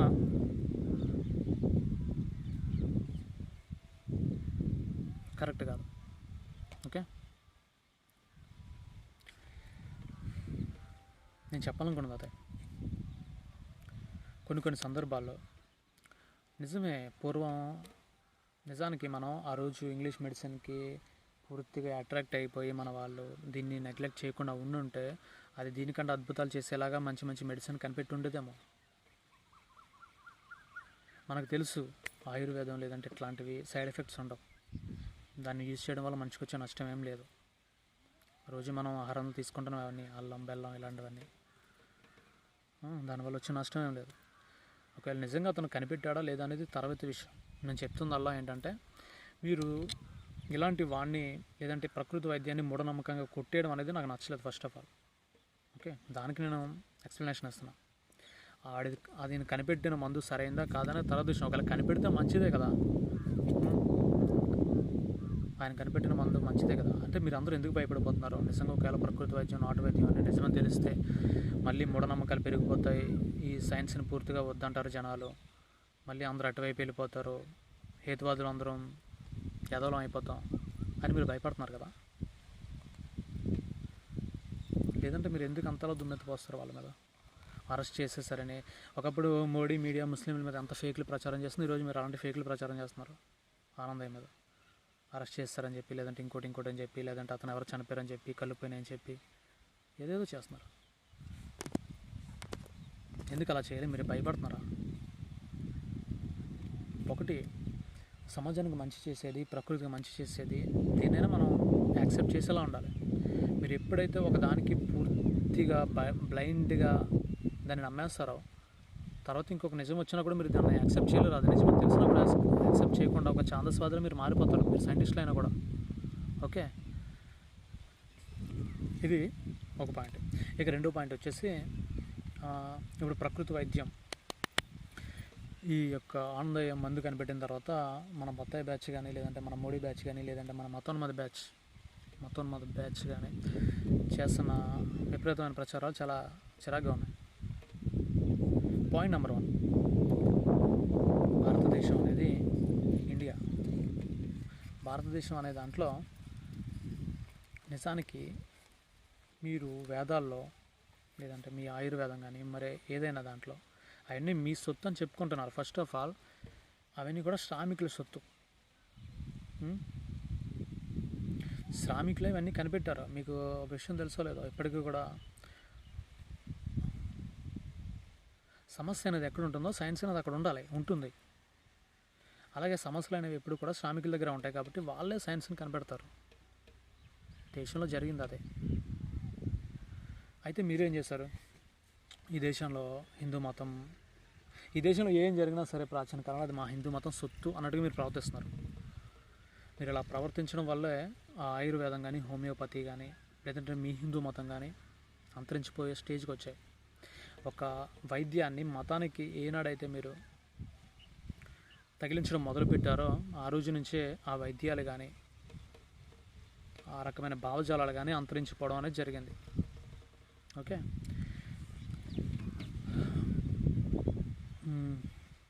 అయితే ఇప్పుడు నేను చెప్పేది ఏంటంటే పాయింట్ నెంబర్ 1. సరే, మీకు నేను కొన్ని క్వశ్చన్స్ వేస్తాను. నిజంగా ఆయుర్వేదం కానీ, హోమియోపతి కానీ, లేదంటే ఇలాంటి ప్రకృతి వైద్యం కానీ నిజంగా హిందూ మతం సొత్తే అయితే ఇలాంటి వైద్యాలు నార్త్ ఇండియాలో ఎందుకు లేవు? ఉత్తర భారతదేశంలో ఇలాంటి వైద్యాలు చేసేవాళ్ళు ఎందుకు లేరు? మనకు చూసుకుంటే కేరళ, తమిళనాడులో తప్ప ఆంధ్రప్రదేశ్లో కూడా చాలా తక్కువ ఇలాంటి సిద్ధ వైద్యం చేసేవాళ్ళు, ప్రకృతి వైద్యం చేసేవాళ్ళు. సిద్ధ వైద్యం ఏం వేస్ట్ కాదు, అదేమి నిజంగా సైన్స్ కాదని ఎవరు చెప్పలేరు. ఎందుకంటే మన అయోధ్యదాస్ లాంటి వాళ్ళు కూడా సిద్ధ వైద్యంలో నిపుణులు. ఓకే, సిద్ధ వైద్యం చేసిన వాళ్ళే. ఆ రోజు మెడిసిన్ అది. దాని గురించి మీకు ఏం తెలియకుండా అదంతా మూఢనమ్మకాన్ని కొట్టడానికి మీకు అసలు ఎలాంటి ఛాన్స్ ఉంది? అంటే ఇది కరెక్ట్ కాబట్టి అది తప్పైపోతుందా? న్యాయ నిర్ణయం చేసే ముందు ఇద్దరు వాదనలు వినాలి కదా. మీకు దీని గురించి కరెక్ట్ అని తెలిసింది, ఓకే, కానీ దీని గురించి మీకు కూడా తెలుసు దీనివల్ల సైడ్ ఎఫెక్ట్స్ ఉంటాయి. అది కాకుండా ఇండియాలో ఏమైందంటే తెల్లదొరలు లేదంటే బ్రిటిష్ వాళ్ళు వైద్యం చేసినంతకాలం పేదలకి కానీ, శ్రామికులకు కానీ వైద్యం కానీ ఇట్లాంటివి చాలా చౌకగా అందాయి. ఏనాడైతే మన నల్లవాళ్ళు, మన ఇండియన్ వాళ్ళు, మన ఇండియన్స్ ఈ వైద్యం చేసుకుని, ఈ వైద్యం నేర్చుకుని వైద్యం చేయడం మొదలుపెట్టారో ఆనాడు ఇవన్నీ భారీగా పెరిగిపోయినాయి. పేదవాళ్ళకి వైద్యం అందన స్టేజ్కి వెళ్ళిపోయింది. వైద్యమే కాదు, న్యాయం, చట్టం ఏవైనా సరే. ఓకే, అవి బ్రిటిష్ వాళ్ళ చేతిలో ఉన్నప్పుడే కొంచెం సక్రమంగా అమలయ్యాయి. ఏనాడైతే మన ఇండియన్స్ చేతిలోకి వెళ్ళాయో, మన ఇండియన్స్ ఎలాంటి వాళ్ళంటే పీతలు లాంటి వాళ్ళు, తెలిసిందే కదా. ఒకటి పైకి ఎక్కుతుంటే ఒకటి కిందకి లాగుతాడు. కానీ ఫారినర్స్ అలా ఉంటారు. ఒకటిలో టాలెంట్ ఉంటే వాడిని ఎంకరేజ్ చేస్తారు. వాడు ఎదిగితే మనల్ని పైకి తీసుకెళ్తాడు అని వాళ్ళు అనుకుంటారు. వాడికి సపోర్ట్ చేద్దాం, వాడు మనకు సపోర్ట్ చేస్తాడు, ఇద్దరం కలిసి పైకి ఎదుగుదాం. ఇలాంటి విషయాలు దృక్పథం మన ఇండియన్స్కి ఉండదు. ఎందుకంటే ఇక్కడ చదువులు, లేదంటే ఇక్కడ సామాజిక పరిస్థితులు, ఇక్కడ మూఢనమ్మకాలు, ఇక్కడ మతాలు మనకి అంత విశాల దృక్పథమైన భావజాలను నేర్పలేదు. ఓకే, ఏనాడైతే ఇండియన్స్ వైద్యం చేయడం మొదలుపెట్టారో ఆనాడే పేదవాళ్ళకి, శ్రామికులకి వైద్యం అనేది చాలా బరువు అయిపోయింది, భారం అయిపోయింది. ఓకే, చూస్తున్నాం కదా ఈరోజు పరిస్థితులు. 2-3 లక్షలు కడితే కానీ బెడ్ అవ్వని పరిస్థితి ఈరోజు. మరి దీన్ని ఏ హేతువాదులైనా, నాస్తికులైనా ఖండించారా? ఫ్రీగా వైద్యం దొరుకుతుందంటే ఎవడన్నా వెళ్తాడు కదా, తప్పే ఉంది. అక్కడికి వెళ్తే గ్యారంటీ ఇవ్వట్లేదు కదా. ఫస్ట్ ఆఫ్ ఆల్ నువ్వు 2 లక్షలు కడితే బెడ్ ఇస్తాం, పడుకోవడానికి ఒక మంచం ఇస్తాం, ఆక్సిజన్ పెడతాం, అంతే. నువ్వు బతుకుతావు లేదో మాకు గ్యారంటీ లేదు. వైద్యం మీద గ్యారంటీ లేనప్పుడు అన్ని డబ్బులు ఖర్చు పెట్టి అప్పులు చేసుకుని వీళ్ళందరూ ఎందుకు వెళ్తారు? ఆడెవడో ఫ్రీగా ఇస్తున్నప్పుడు ఆడ దగ్గరికి వెళ్ళకుండా వీళ్ళ దగ్గరికి ఎందుకు వస్తారు? మరి సైంటిస్టులు, హేతువాదులు వీళ్ళందరూ మెడిసిన్ ఎంత దారుణంగా అమ్ముకుంటుంటే మరి వీళ్ళందరూ ఏం చేస్తున్నారు? అసలు ప్రభుత్వం ఏం చేస్తుంది? ప్రభుత్వం లాక్డౌన్ పెట్టేసి, ఫుల్ స్టిక్ చేసేసి, రోడ్డు మీదకి వచ్చిన కొట్టేసి, బైక్లన్నీ సీజులు చేసేసి ఇట్లా చేస్తున్నారు కదా మీరు. ఇది ఏంటది అంటువ్యాధుల నిరోధక చట్టం ప్రకారం. ఓకే, అదే అంటువ్యాధుల నిరోధక చట్టం మీకు ఈ ప్రజలకి టీకాలు వేయించాలని, లేదంటే అమ్ముకోకూడదని, బ్లాక్ మార్కెట్ నిషేధించాలని ఇవేం చెప్పలేదా మీకు? లేదంటే ప్రభుత్వాలు ప్రజలకి టీకాలు వేయించాల్సిన బాధ్యత, లేదంటే ప్రైవేట్ మెడికల్ మాఫియాని అంతమొందించే బాధ్యత ప్రభుత్వాల మీద ఉండాలి అనేది ఏం నేర్పలేదా మీకు ఈ చట్టాలు? ఓకే, కేవలం పేదవాళ్ళ మీద లాఠీలు జలిపించడం, వాళ్ళని ఇబ్బంది పెట్టడం, ఇదేనా మీకు మీ చట్టం నేర్పింది? నిజంగా తెలివైన ప్రభుత్వం ఏం చేస్తుందంటే, ఈరోజు లాక్డౌన్ పెట్టారు హైదరాబాద్లో. మించుమించుకి రోజుకి 20 రోజులు దగ్గరలో ఉన్నాం. ఓకే, ఈ 20 రోజుల్లో కొన్ని వేల కోట్లు తెలంగాణ ప్రభుత్వం నష్టపోయింది. ఓకే, దాని బదులు కొన్ని వందల కోట్లు, వేల కోట్లు ఖర్చు పెట్టి అందరికీ టీకాలు వేయించేసి మొత్తం ప్రైవేట్ హాస్పిటల్ అన్ని చేతుల్లోకి లాక్కుని ఒక 10 రోజుల్లో ఇదంతా పూర్తి చేసేస్తే, మెడికల్ ఎమర్జెన్సీ పెట్టి ఇదంతా రాత్రింబాల్లో కష్టపడేలాగా ఫుల్గా అందరికీ ఏం చేస్తే కరోనా ఒక నిజంగా అంతమైపోతే, ఆ తర్వాత మీరు నెలల తరబడి లాక్డౌన్ పెట్టి వేల కోట్లు నష్టపడే దానికంటే అప్పుడు ప్రజలందరూ కష్టపడి మీకు పనులు కట్టి లాభం చేకూరుస్తారు కదా. మహా అయితే ఇప్పుడు మీరు నష్టపోయింది ఏముంటుంది? 10 రోజులు లాక్డౌన్లో నష్టపోయింది. అది కాకుండా కొన్ని వేల కోట్లు ఖర్చు పెట్టి ప్రజలకి చేసింది. అలా చేయడం వల్ల మీకు ఇంకా మీ మీద ప్రజలకి సదాభిప్రాయం కలిగి నెక్స్ట్ టైం కూడా మిమ్మల్ని ఎన్నుకొని మీకు అధికారాన్ని ఇస్తారు కదా. యాక్చువల్గా వ్యాపారం మీరు పొలిటికల్గా కాకుండా బిజినెస్ మైండ్ తోటి ఆలోచించినా కూడా అది మీకు లాభమే కదా. కానీ మీరు అది ఎందుకు చేయట్లేదు అంటే మీరు దోచుకోవడానికి ఛాన్స్ ఉండదు. మీరు తలుచుకుంటే ఈరోజు రాత్రికి రాత్రి మొత్తం హాస్పిటల్స్ అన్ని ప్రైవేట్ అన్ని గవర్నమెంట్ హ్యాండ్ ఓవర్ చేసేసుకుని వ్యాక్సిన్లు అన్నీ పూర్తిగా మీరే హ్యాండ్ ఓవర్ చేసుకుని ప్రతి ఒక్కరికి ఓకే అన్ని వీధులకి అన్ని ఊళ్ళకి సప్లై చేసేసి రేపు 2 రోజుల్లో నాకు మొత్తం ఫినిష్ అయిపోవాలంటే ఫినిష్ అవుదా? అందరికీ టీకాలు రావా? కానీ మీరు వచ్చారు. కొన్ని వేల కోట్లు నష్టపోవడానికి లాక్డౌన్ పెట్టి ఇవన్నీ ప్రజలకు చూపించి ఇవన్నీ చేయడానికి మీకు ఉంది, కానీ చేయడానికి లేదు. ఎందుకు లేదంటే మీకు ఇవన్నీ చేస్తే 10 రోజుల్లో మళ్ళీ అందరం నార్మల్ అయిపోతారు. ఇండియాలోంచి కరోనా వెళ్ళిపోద్ది. కరోనా వెళ్ళిపోయిందంటే మనకి ఈ మెడిసిన్స్ కానీ లేదంటే ఈ వ్యాక్సిన్ ద్వారా కానీ అమ్ముకోవడానికి హాస్పిటల్ ద్వారా కానీ మనకు వచ్చే ప్రాఫిట్ తగ్గిపోద్ది. కుంభకోణాలు, వ్యాక్సిన్ కుంభకోణాలు, మెడిసిన్ కుంభకోణాలు ఇవన్నీ తగ్గిపోతాయి.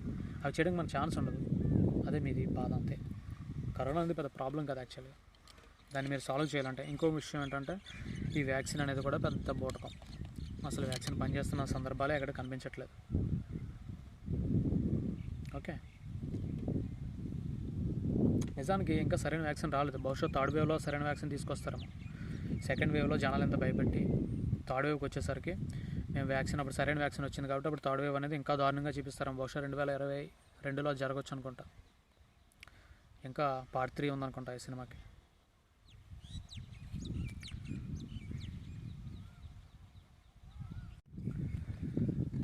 సో ఇప్పుడు చెప్పేది ఏంటంటే యాక్చువల్గా ఈ హిందువులు అనేవాళ్ళు ఈ ప్రకృతి వైద్యం వాళ్ళు సొంతంగా చెప్పుకోవడానికి అర్హత లేదు యాక్చువల్లీ. ఎందుకంటే అది ద్రవిడుల యొక్క మెడిసిన్. వేదాల్లో కానీ లేదంటే మరి హిందూ గ్రంథాల్లో కానీ చెప్పడం ఏంటంటే మృత సంజీవని విద్య దగ్గర నుంచి ఏ విద్య అయినా సరే పుట్టింది ద్రవిడ భూమిలోనే. అసురుల సొత్తది, అక్కడి నుంచి వచ్చినవి ఇవన్నీ. ఓకే, అదేంటది రామాయణంలో రాముడు చనిపోతే హనుమంతుడిని ఎందుకు పంపించారంటే అతనికి వైద్యం తెలుసు కాబట్టి, ఏ మొక్కలు ఏంటో అతనికి తెలుసు కాబట్టి అతను తీసుకొచ్చారు. అతడి వల్లే సాధ్యం అది. అలాంటిది మీకు ఎక్కడ చూసినా కూడా నార్త్ ఇండియాలో ఎక్కడ కూడా ప్రకృతి వైద్యం అనేది ఉండదు. ఎందుకు ఉండదు? హిందువులు ఉన్నారు, అక్కడే ఎక్కువ హిందువులు ఉన్నారు. రామజన్మభూమి కానీ లేదంటే ద్వారక లాంటివి కానీ అన్నీ అక్కడే ఉన్నాయి కదా. మరి అక్కడ ఉన్నప్పుడు ఇది నిజంగా హిందువుల సొత్తు అయితే అక్కడ అలాంటి జనం ఎక్కువ ఉండాలి కదా, వైద్యులు. అలాంటి వైద్యులు అక్కడ ఎక్కువ ఉండాలిగా, ప్రకృతి వైద్యులు. ఎందుకు లేరు? తమిళనాడు, కేరళలో మాత్రమే ఎందుకు ఉన్నారు ఎక్కువగా? ఇక్కడ మాత్రం ఇలాంటి వైద్యం, ప్రకృతి వైద్యం ఎందుకు ఉంది? మన పుత్తూరు లాంటి ప్లేసుల్లో కానీ పుత్తూరు తైలం లేదంటే ఈ బెనకడం, ఎముకలు బెనకడం కానీ ఎముకల యొక్క వైద్యానికి సంబంధించిన వాళ్ళు ఇలాంటి ఒక శారీరక అంటే ఇంగ్లీష్ మెడిసిన్ కాకుండా ఇలాంటి ఒక శారీరక సంబంధమైన మెడిసిన్కి సంబంధించింది లేదంటే ప్రకృతి సంబంధమైన మెడిసిన్కి సంబంధించినవి నార్త్ ఇండియాలో కంటే సౌత్ ఇండియాలోనే ఉన్నాయి. ఎందుకు ఉన్నాయి? హిందూ మతం నిజానికి ఎక్కడికంటే కూడా అక్కడే కదా అసలైంది అంతా. దాన్ని నార్త్ ఇండియాలోనే కదా హిందూ మతం పుట్టింది, అన్నీ చేసింది అక్కడే కదా. ఇక్కడ ఎందుకు ఉన్నాయి మరి? అక్కడ ఎందుకు లేవు? ఇది హిందూ మతం సొత్తు అని మీరు ఎలా చెప్పుకోగలుగుతారు ఈరోజు? నిజానికి యాక్చువల్గా మనకు తెలుసు ఎంతో కొంత ఈ ప్రకృతి వైద్యాన్ని మనకు అందించింది బౌద్ధ మతం అని చెప్పుకోవాలి. యాక్చువల్గా ఎంతో కొంత దాంట్లో వాళ్ళ యొక్క హస్తం ఉంది. దాన్ని కాపాడుకుంటూ వచ్చిన వాళ్ళలో బౌద్ధులే ఎక్కువ. అయితే ఏంటంటే తర్వాత మతం మౌల్డ్ అయింది. యాక్చువల్గా హిందూ మతం అనేది మతం మారలేదు అక్కడ జనాలు. ఏమవుతుందంటే సాధారణంగా క్రైస్తవ మతం ఇండియాలో హిందూ మతం నుంచి క్రైస్తవ మతంకి మారిన, ఇస్లాం మతానికి మారిన, సిక్ మతానికి మారిన స్పష్టంగా తెలిసిపోతున్నాడు మతం మారినట్టు. అదే హిందూ మతంలో నువ్వు హిందూ మతం నుంచి బౌద్ధ మతానికి మారిన, జైన మతానికి మారిన, శైవానికి లేదంటే వైష్ణవానికి లేదంటే శాక్తేయానికి ఇట్లా దేనికైనా మారితే దాన్ని మతం మారినట్టుగా అనరు. మతం మోల్డ్ అయింది. జస్ట్ దాన్ని ఎలా చెప్పాలంటే నాకు అర్థం కావట్లేదు. ఫర్ ఎగ్జాంపుల్ క్రైస్తవ మతంలో అపోస్తలికులు ఉన్నారు, క్యాథలిక్లు ఉన్నారు, ప్రొటెస్టెంట్లు ఉన్నారు, బాప్టిస్టులు, ఇలా చాలా రకాలు ఉన్నాయి. అయితే ఒక క్రైస్తవ మతానికి చెందిన వ్యక్తిని, ఒక అపోస్టలిక్ భావజాలాన్ని నమ్మకాన్ని నమ్మే వ్యక్తిని ఒక క్యాథలిక్లోకి వెళ్ళిపోయాడు అనుకోండి ఫర్ ఎగ్జాంపుల్, లేదంటే క్యాథలిక్ భావజాలను నమ్మే వ్యక్తి అపోస్తలిక్గా మారిపోయాడు. అది అబద్ధం తెలిసి ఇది నిజం తెలిసి దీంట్లోకి మారిపోయాడు అనుకుందాం. అతను మీరు ఏమంటారు? క్రిస్టియన్గానే చూస్తారు కదా, బయటికి చూడడానికి అతను క్రైస్తవుడే, కానీ అతని నమ్మకం మారింది అక్కడ. అతడు ఇంతకుముందు ఆచరణ కొంచెం కొంచెంగా మారాయి. బయటికి చెప్పుకోవడానికి అతడు క్యాథలిక్గా ఉన్నప్పుడు క్రిస్టియన్ అని చెప్పుకుంటాడు, లేదంటే అపోస్తలిక్గా ఉన్నప్పుడు క్రిస్టియన్ అని చెప్పుకున్నాడు. దాన్ని మతం మారడంగా మనం చూడం. ఓకే, అలాగే హిందూ మతం కూడా ఏమైందంటే, అయితే ఈ క్యాథలిక్ ఇట్లాంటి వర్గాలు క్రైస్తవ మతంలో ఏవైతే ఉన్నాయో వీటన్నిటికీ ఒక స్పష్టత ఉంది. వాటన్నిటి మూలం ఒకటని తెలుసు. వాళ్ళందరికీ క్లారిటీ ఉంది, ఇది మాది ఇది మాది అని చెప్పి. వాళ్ళన్నిటికీ సరైన ఒక మూల గ్రంథాలు కూడా అదే స్పష్టం చేస్తున్నాయి. ఆ మూల గ్రంథంలో ఉన్న మూల కథని ఆడాం ఈవు అబ్రహాం వరకు వాళ్ళందరూ నమ్ముతారు. ఆ తర్వాత నుంచే చాలా విభజనలు వచ్చాయి. దాన్ని వాళ్ళు నమ్ముతున్నారు అందరూ కూడా. ఓకే, దానికి వాళ్ళందరూ కట్టుబడి ఉన్నారు. కానీ హిందూ మతంకి వచ్చేసరికి ఏమైంది, ఇక్కడ యాక్చువల్గా శాక్తేయ మతం. యాక్చువల్గా ఇండియాలో ఫస్ట్ మతం శాక్తేయ మతం, తర్వాత జైన మతం. శాక్తేయ మతం ఈ రెండే భారతదేశం యొక్క ప్రాచీన మతాలు. ఆ తర్వాత హిందూ మతం, ఇంకా ఆర్య మతం, వేద మతం. అది యాక్చువల్గా హిందూ మతం కాదు, వేద మతం పుట్టుకొచ్చింది. ఆ వేద మతం పుట్టుకొచ్చిన తర్వాత ఏమైందంటే వీళ్ళకి కొన్ని డిఫరెన్స్ ఉన్నాయి. వీళ్ళు పూర్తిగా ప్రకృతి పరంగా పూజలు చేస్తారు. వీళ్ళంతా అగ్ని ఉపాసకులు. ఓకే, ఆ తర్వాత దాన్ని వాళ్ళు అర్థం చేసుకుని వీళ్ళందరినీ మనలోకి మార్చుకోవాలంటే మనం కొంచెం చేంజ్ చేయాలి, వాళ్ళకి కొంచెం చేంజ్ చేయాలి. అంటే వాళ్ళు ఏదో స్నేహస్థాన్ని ఇస్తున్నట్టుగానే వీళ్ళ చేతిని వాళ్ళ చేతిలో పెడుతున్నారు. అలా పెట్టినప్పుడు ఏమవుతుందంటే వీళ్ళ చెయ్యి వాళ్ళకి అందివ్వడం మాత్రమే కాదు, వాళ్ళ చేయి కూడా వీళ్ళు తీసుకోవడం జరిగింది. అలాగే వాళ్ళ ఆచారాలు వీళ్ళ ఆచారాలు ఇచ్చిపుచ్చుకోవడం అనేది అదేమీ సవ్యంగా జరగలేదు. ఓకేనా, మొదట్లో దాన్ని వ్యతిరేకించిన వాళ్ళు ఉంటారు, తర్వాత మెల్లమెల్లగా తెలియదు ఏమంది. ఈరోజు కరోనా మాత వచ్చినట్టుగా అజ్ఞానం వల్ల జరిగినాయి. కాకపోతే అక్కడ ఏంటంటే ఈ క్రైస్తవ మతంలో అపోస్తలికులు కానీ క్యాథలిక్లు కానీ లేదంటే ఇట్లాంటి రకాలన్నిటిని ఒక మూల నుంచి వచ్చి విడిపోయారు. కానీ హిందూ మతంలో జరిగిన మ్యాజిక్ ఏంటంటే విడిపోయి ఉన్నవన్నీ కలిపి ఒక వేకి వచ్చాయి అన్నమాట, హిందూ మతంగా మారాయి. అలా మౌల్డ్ అయినాయి. ఫస్ట్లో శైవం, జైనం, లేదంటే శాక్తేయం, బౌద్ధం ఇలా సెపరేట్గా ఉండేవి. వీటన్నిటిని ఈరోజు మనం చూసినప్పుడు వాళ్ళందరూ చూడడానికి హిందువులాగే కనపడుతున్నారు. ఎందుకంటే ఆ విధమైన భావజాలం వాళ్ళు తీసుకొచ్చారు ఈరోజు. నిజానికి ఈ దక్షిణాదిలో ఎక్కువ శాతం బ్రాహ్మణులు లేని ఆచారాలే ఉంటాయి. కానీ మెల్లమెల్లగా బ్రాహ్మణులు కూడా తీసుకొచ్చేసారు ఫస్ట్ నుంచి. ఓకే,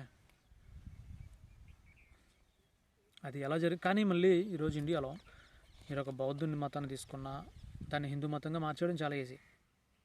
అక్కడ జైన మతం ఉంది, దాన్ని హిందూ మతంగా మార్చడం చాలా ఈజీ. ఎందుకంటే వాళ్ళందరూ ఆచారాల నుంచి మించి ఒకటే. వాటర్తో కానీ లేదంటే గంగాజలంతో కానీ లేదంటే సంథింగ్ కాషాయ వస్త్రాలు కానీ లేదంటే వాళ్ళు అర్పించే దీపాలు వెలిగించడం దగ్గర నుంచి ఇలాంటి చిన్నగా ఆచారాలు చిన్నవే కానీ చాలా పెద్ద ప్రభావం చూపించాయి. చాలా మనుషుల మీద చాలా పెద్ద ప్రభావం చూపించాయి. అలాంటి చిన్న ఆచారాలన్నీ కలిసి ఫస్ట్లో వాళ్ళ శాక్తేయ హిందూ మతంలో కలిపేసుకున్నారు. అంటే వేద మతంలో కలిపేసుకుని దాన్ని హిందూ మతంగా మార్చారు. తర్వాత వైష్ణవం, శైవం ఇవి కూడా కలిసిపోయినాయి. ఆ తర్వాత ఇంక చెప్పుకునేది ఏముంది, బుద్ధుడిని కూడా మా బౌద్ధ మతాన్ని కూడా మార్చుకునే ప్రయత్నాలు జరుగుతున్నాయి. అవి మనం చూస్తున్నాం ఇప్పుడు ఈరోజు. ఇవన్నీ చేయగలరు, కానీ సిక్కు మతం వాళ్ళు హిందూ మతంలో కలుపుకోలేరు. ఎందుకు కలుపుకోలేరు? వీటన్నిటి ఆచారాలు దగ్గర చూడడానికి ఒకేలా ఉన్నాయి, కానీ దీని ఫుల్ డిఫరెంట్. వాళ్ళు గడ్డం పెంచుకుంటారు, ఇంత జుట్టు పెట్టుకుని పైన అది కట్టుకుంటారు. వాళ్ళ ఆచారాలే పూర్తిగా వేరు. వీళ్ళెంత కలుపుకుందాం ట్రై చేసినా అది కలదు. చాలా స్పష్టంగా గీత గీసినట్టుగా వీళ్ళ ఆచారాలకి వాళ్ళ ఆచారాలకి తేడా ఉంది. కానీ మిగిలిన విషయాలు ఇది లేవు. ఇవన్నీ లేకపోవడం వల్ల ఇలా విడివిడిగా ఉన్న జైన మతం, శైవ మతం, వైష్ణవ మతం వీటన్నీ కలిపి హిందూ మతంగా వీళ్ళు చెప్పడానికి అవకాశం వచ్చింది. ఓకే, కానీ క్రైస్తవ మతంలో ఇది రివర్స్లో ఉంది. అవి ఫస్ట్ నుంచి స్ట్రైట్గా వచ్చి అలా విడిపోయినాయి, స్ప్లిట్ అయిపోయినాయి. కానీ ఇక్కడ స్ప్లిట్ అయిపోయినవన్నీ కలిపి ఒక దానిగా చేయడానికి ట్రై చేశారు. ఓకే, కానీ ఆచరణ మనం అబ్జర్వ్ చేస్తే చాలా డిఫరెన్స్ ఉంటుంది అన్నిటిలో. అది మనకు స్పష్టమైపోతుంది. కాబట్టి హిందూ మతం అనేది మతం మారారు, కానీ అది మతం మారినట్టుగా తెలియట్లేదు. ఎందుకు తెలియట్లేదు అంటే ఆచారాలు ఒక్కటి అవ్వడం వల్ల, లేదంటే వాళ్ళ ఆచారాలు మతం మారినారు కూడా వాళ్ళ ఆచారాన్ని మళ్ళీ దీంట్లోకి తీసుకురాని ఈరోజు చూస్తున్నాం. క్రైస్తవ మతంలో కూడా హిందూ మతానికి సంబంధించింది కాదు అది. భారతీయతకి సంబంధించిన ఆచారాలు అవి. కొబ్బరికాయ కొట్టడం, లేదంటే ఇట్లాంటివి కొన్ని అగరత్తులు వెలిగించడం, దండం పెట్టుకోవడం, ఇట్లాంటి కొన్ని ఆచారాలు. ఓకే, అలాంటి ఆచారాలను ఈరోజు క్రైస్తవులు ఎలాగైతే దీంట్లోకి తీసుకొస్తున్నారో అలాగే అప్పుడు వాళ్ళు దాన్ని తీసుకొచ్చి దాని మిక్సింగ్ అయిపోయినాయి ఆచారాలు. మిక్సింగ్ అయిపోవడం వల్ల ఏమైపోయిందంటే మతం ఒక్కటే అయిపోయింది. ఆ రోజు వాళ్ళు తెలివైన వాళ్ళు అవ్వడం వల్ల, పుస్తకాలు చదువుకొని కొంచెం జ్ఞానాన్ని సంపాదించి ఉండడం వల్ల, వాళ్ళు చెప్పే పెట్టకథలు నిజమని నమ్మే పామర్లు ఉండడం వల్ల, వాళ్ళు ఆ రోజు ఏదైతే చేయాలనుకున్నారో అది చాలా సులువుగా జరిగిపోయింది. ఇలాంటివన్నీ ఒక రోజు 2 రోజులు జరిగినాయి కాదు, కొన్ని వందల సంవత్సరాల టైం పట్టింది. అట్ ద సేమ్ టైం ఈ లోపల ఇస్లామిక్ దాడులు, క్రైస్తవ మతం ఇండియాలోకి రావడం, ఇవన్నీ అవడం వల్ల ఏమైందంటే ఒకసారిగా ఆచారాల డిఫరెన్షియేషన్ అనేది వచ్చినాయి. ఇస్లాం మతం ఈరోజు ఇండియాలో ఉన్న మతాలు ఏవైతే ఉన్నాయో హిందూ మతం అయిపోయింది. అది యాక్చువల్గా బయట మతం ఒకసారి వచ్చేటప్పటికి ఈ మతాలన్నీ కలిసి భారతీయ మతంగా హిందూ మతంగా చెప్పబడ్డాయి. క్రైస్తవ మతం వచ్చేసరికి మళ్ళీ భారతీయ మతం హిందూ మతంగా చెప్పబడింది.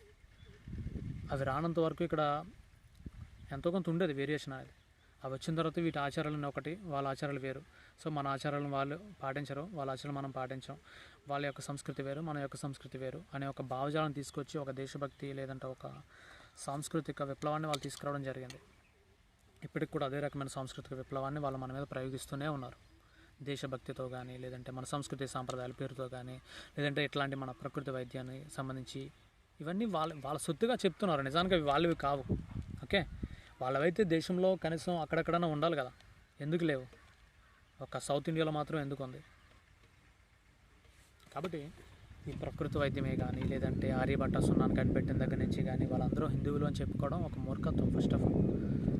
ఓకే, అయ్యుండొచ్చు తర్వాత వాళ్ళందరూ భారతీయులు అని చెప్పొచ్చుగా, మీరు ఎందుకు చెప్పట్లేదు? మీరు దేశభక్తి అని మాట్లాడతారుగా.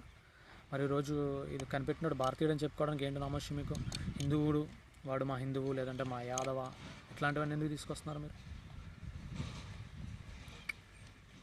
సో అదొకటి. ఇక రెండో విషయం, ఇకపోతే ఆనందయ్య హోమియోపతి లేదంటే ఈ ప్రకృతి వైద్యం అది తప్ప రైట్ అనేది తర్వాత విషయం. దానివల్ల అయితే వచ్చిన నష్టం ఏం లేదు, జనాలందరూ వాళ్ళ దగ్గరికి వెళ్ళడం కూడా కరెక్టే. ఓకే, ఒకవేళ అతను నిజంగా కనిపెట్టి కరోనాకి నిజంగా మందు కనిపెట్టినా కూడా దాన్ని రానివ్వరు బయటికి, ఎందుకంటే వీళ్ళ మెడికల్ మాఫియా ఆగిపోతుంది. ఏ ప్రభుత్వం కూడా దానికి సపోర్ట్ చేయదు పైనుంచి. ఇది చిన్న చితక మాఫియా కాదు, ఇంటర్నేషనల్ మాఫియా ఇది యాక్చువల్ కరోనా అనేది. ఓకే, ఈ వైరస్ అనేది ఇంటర్నేషనల్ మాఫియా, డ్రగ్ మాఫియా. కాబట్టి ఇది ఇక్కడ చేతుల్లో, ఇక్కడ ప్రభుత్వాల చేతుల్లో కూడా లేదు. అందుకే మోడీ కూడా ఏడవడం తప్ప ఏం చేయలేకపోతున్నాడు. కరోనా థర్డ్ వేవ్ కూడా రావచ్చు, అప్పుడు ఇంకా దారుణాలు జరగవచ్చు. నిజంగా బహుశా దీనికి సరైన వ్యాక్సిన్ అప్పుడే రిలీజ్ చేయొచ్చు బహుశా. అప్పటి వరకు ఈ దేశం ఇంకా దరిద్రంలోకి దిగిపోతుందా ఏంటా అనేది ఇక్కడ పాలకుల నిర్ణయాల మీద ఆధారపడి ఉంటుంది. ఇకపోతే నేను అంతకుముందు చెప్తాను, ప్రకృతి వైద్యాన్ని మనం అవహేళన చేయాల్సిన అవసరం లేదు. ఎందుకంటే ఒకప్పుడు మన తల్లిదండ్రులకి, మన తాత ముత్తాతలకి వైద్యం చేసింది అదే. ఇంకా చెప్పుకోవాలంటే దానికి నేను బెస్ట్ ఎగ్జాంపుల్ నేనే. నాకు చిన్నప్పుడు ఒకసారి పచ్చకామర్లు వచ్చాయి. పచ్చకామర్లు వస్తే బోల్డ్ భయపెట్టేశారు వాళ్ళు, ఏదో భయపెట్టేశారు డాక్టర్లు అవి. తర్వాత నేను అప్పటికి మాది పల్లెటూరే కాబట్టి నేను అక్కడ మా అమ్మమ్మ వాళ్ళ ఇంటి దగ్గర ఇలాగేదో మందు వేస్తున్నారు, పసర మందు అని చెప్తే అతని దగ్గరికి వెళ్ళాం. ఫస్ట్ ఆఫ్ ఆల్ అతని దగ్గరికి వెళ్ళిన తర్వాత అతను మాట్లాడే విధానం నాకు బాగా నచ్చింది. అతను నాకు చాలా ధైర్యాన్ని ఇచ్చాడు. ఫస్ట్ నువ్వు ఒక రోగిని దగ్గరికి వచ్చినప్పుడు ఫస్ట్ మెడిసిన్ డాక్టర్ కానీ లేదంటే ఎవరైతే మందు ఇస్తున్నారో అతను ధైర్యాన్ని ఇవ్వాలి పేషెంట్కి. మెడిసిన్ తర్వాత ధైర్యమే ఫస్ట్ మెడిసిన్ యాక్చువల్లీ. అది అతను ఇచ్చాడు. ఇచ్చింది మాత్రమే కాకుండా అతను సైంటిఫిక్గా నాకు చాలా విషయాలు చెప్పుకొచ్చాడు. అరటిపండు ఆకలిని చంపేస్తున్నారు కానీ, లేదంటే అజీర్తి. యాక్చువల్గా మనకి రోగాలు ఎందుకు వస్తాయంటే ఇలాంటి వైరస్లు ఇట్లాంటివి కాకుండా, అంటువ్యాధులు లాంటివి కాకుండా మనకి బాడీలో వచ్చే రోగాలు ఎందుకు వస్తున్నాయంటే కడుపు సరిగా లేకపోవడం వల్ల, మనం తినే ఆహారం విషమే అవ్వడం వల్ల, మనకు అరుగుదల సరిగా లేకపోవడం వల్ల, మన సరైన ఆహారం తీసుకోకపోవడం వల్ల ఒంట్లో గ్యాస్ పెరుగుతుంది. గ్యాస్ పెరగడం వల్ల సరిగా అరగకపోవడం వల్ల శరీరానికి అందాల్సిన పోషకాలు, విటమిన్లు సరిగా అందవు. అలా అందకపోవడం వల్ల, ఆ పోషక లోపం వల్ల, విటమిన్ లోపం వల్ల మనకి చిన్న చిన్న రోగాలు అనేవి రావడం జరుగుతుంది. సో అప్పుడు మనం ఏం చేస్తున్నాం, ఆ విటమిన్ లోపం తగ్గడం కోసం లేదంటే దాన్ని నయం చేసుకోవడం కోసం మనం ట్యాబ్లెట్స్, మెడిసిన్స్ అనేవి వాడుతున్నాం. కానీ ప్రకృతి వైద్యం ఏం చెప్తుంది, మనకి ఇవన్నీ ప్రకృతిలో దొరికేవే, ఎక్కడో ఆకాశం నుంచి ఊడిపడలేదు ఈ మెడిసిన్ అనేది. ఇక్కడ ఉన్న వాటి సారాన్ని రసాన్ని తీసుకుని రసాయనాలను తయారు చేసి దాన్ని కెమికల్స్గా తయారు చేసి దాన్ని ఎక్కువగా అలా నిల్వ ఉంచుకునే విధంగా వాళ్ళు దాన్ని తయారు చేయడం వల్ల కొన్ని సైడ్ ఎఫెక్ట్స్ రావడం జరుగుతుంది. కానీ అది ఇక్కడ మనకి ఫ్రెష్గా ఇస్తున్నారు. ఓకే, ఈ ఆకులు, వనములు, దుంపలు లేదంటే వేర్లు వీటన్నిటి నుంచి వాళ్ళు ఫ్రెష్గా తెచ్చి తయారు చేసి మనం వెంటనే మింగేస్తాం కదా. అక్కడ 2-3 రోజుల్లో ఫినిష్ అయిపోతుంది. ఎక్కువగా నిల్వ ఉండాల్సిన అవసరం లేదు. ఎక్కువగా ఎవరికి నిల్వ ఉండాలి? వ్యాపారం చేసేవాడికి నిల్వ ఉండాలి. సో వాడి స్వార్థం అని కాదు, ఎక్కువ కాలం నిల్వ ఉంటే అది ఎక్కువ మందికి కూడా రీచ్ అవుతుంది. సో అలా జరిగింది. కాబట్టి మనం ప్రకృతి వైద్యాన్ని ఎగతాళి చేయాల్సిన అవసరం లేదు. మూఢనమ్మకాలు ఉన్నాయి, కానీ మూఢనమ్మకాలు అన్నింటిలో కూడా మన ప్రాచీన సైన్స్ ఉంది అనుకోవడం ఒక మూర్ఖత్వం. ఓకే, సో ఇది టాపిక్. ఆనందయ్య మెడిసిన్ ఏంటనేది, దానికి సపోర్ట్ చేయాలా వద్దనేది అది వాళ్ళ నమ్మకం. ప్లాసిబో ఎఫెక్ట్ నిజంగా చాలామందికి అది, చాలామంది రోగాలు నమ్మకం మీద ఆధారపడి నయమవుతాయి. అటువంటి నమ్మకాన్ని నిజంగా అతను ఇస్తే మంచిదే, తీసుకోండి, తప్పులేదు. దాన్ని వద్దనడానికి, దాన్ని ఎగతాళి చేయడానికి మీకు హక్కు లేదు. అలా ఎగతాళి చేసే ముందు మీరు సరైన మందు మీరు వాళ్ళకి అందివ్వగలరా, అందుబాటులో ఉంచగలరా? ఉంచలేరు, ఇవ్వలేరు. మరి అప్పుడు వాళ్ళని ఎగతాళి చేసే హక్కు మీకు ఎక్కడి నుంచి ఉంది? అది నిజంగా ఫెయిల్ అయితే మీరు ఎగతాళి చేయండి, తప్పులేదు. కానీ ఆయన ఎవరో వచ్చి ఈరోజు మెడిసిన్ ఇచ్చాడు, అది ఫెయిల్ అయింది, కాబట్టి మొత్తం ఆయుర్వేదం అంతా తప్పు, మొత్తం హోమియోపతి అంతా తప్పు, అసలు ప్రాచీన సైన్స్ అనేది లేదు, ఇంగ్లీష్ వాడు కనిపెట్టిందే సైన్స్ ఈ దేశంలో లేదా ప్రపంచంలో, ఇంగ్లీష్ వాడు మందే మనం వాడాలి అనుకోవాల్సిన అవసరం లేదు. అలా అనుకుంటే మీరు నిజంగా మూర్ఖులు. ఓకే, యాక్చువల్గా ఈ ప్రపంచీకరణ నేపథ్యంలో ఇంగ్లీష్ మెడిసిన్ కానీ, ఇంగ్లీష్ లాంగ్వేజ్ కానీ, క్రిస్టియన్ రిలీజియన్ అలాంటి ఒక రిలీజియన్ కానీ ప్రపంచీకరించబడుతుంది. అది ప్రపంచమంతా వ్యాపిస్తుంది. ఇలా వ్యాపించిన దాంట్లో ఇంగ్లీష్ మెడిసిన్ అనేది సక్సెస్ అయిపోయింది.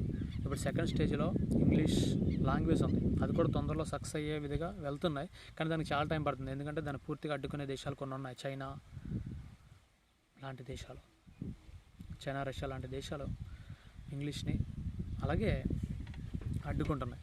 ఓకే, మనలాంటి దేశాల్లో అవి అడ్డుకోలేవు, ఎందుకంటే మనకి ఇక్కడ భాష అనేది మనకేం నేర్పలేదు. భాషని అదుపులో పెట్టుకుని చాలామంది మన మీద సామాజికంగా, సాంస్కృతికంగా దాడి చేసి మనల్ని అంటరాని వాళ్ళుగా దూరంగా ఉంచేశారు. అలాంటిది ఎక్కడి నుంచో ఒక లాంగ్వేజ్ వచ్చి మనకి బతుకుదెరువు ఇస్తాను, స్వేచ్ఛను ఇస్తాను అంటుంటే మనం నేర్చుకోవడం తప్పు కాదు, మనకి అది అవసరమే. కానీ అలాగని చెప్పి ఇది కరెక్ట్ కూడా కాదు. అది ఎవరు కరెక్ట్ కాదంటే మనలాంటి వాళ్ళకి కరెక్టు. వాళ్ళు ఎవరైతే వాళ్ళ ఉనికిని కాపాడుకుంటూ చైనాలో కానీ, రష్యాలో కానీ వాళ్ళ లాంగ్వేజ్ని బతికించుకుంటున్నారో వాళ్ళకి అది అవసరం లేదు. వాళ్ళు కూడా వీళ్ళకిలాగే వాళ్ళ లాంగ్వేజ్ని ప్రపంచమంతా వ్యాపించాలని ప్రయత్నిస్తున్నారు. కానీ దాని ప్రయత్నాన్ని ఎక్కడ అడ్డుకుంటున్నారంటే వాళ్ళ దేశం ఇంకా దాటించలేకపోతున్నారు వాళ్ళు.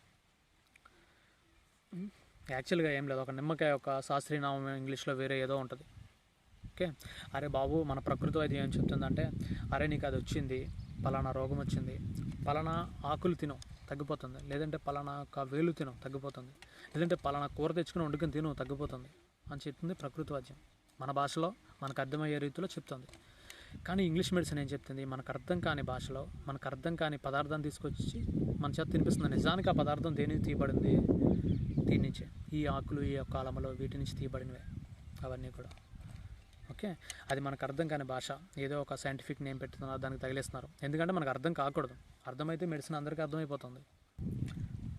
ఇంగ్లీష్ మెడిసిన్ అంటే ఏం లేదు. నిమ్మకాయ శాస్త్రీయనామం ఏంట్రా అంటే అది మనకు అర్థం కాదు, మన నోరు కూడా తిరగదు మనకి. ఓకే, మళ్ళీ దాని నుంచి ఒక రసాన్ని తీసుకుని ఆ రసాయనానికి వేరే పేరు పెడతారు వాళ్ళు, ఆ కెమికల్కి, ఆ మందుకి. దాని నుంచి మళ్ళీ ట్యాబ్లెట్స్ తయారు చేసిన తర్వాత ఇది ఆ మెడిసిన్ పేరు అని చెప్తున్నారు. అది వేసుకోవాలి. ఆ నోరు నీకు తిరగదు, ఆ భాషతో నీకు పని లేదు, ఆ మందుతో కూడా నీకు అస్సలు పరిచయం లేదు.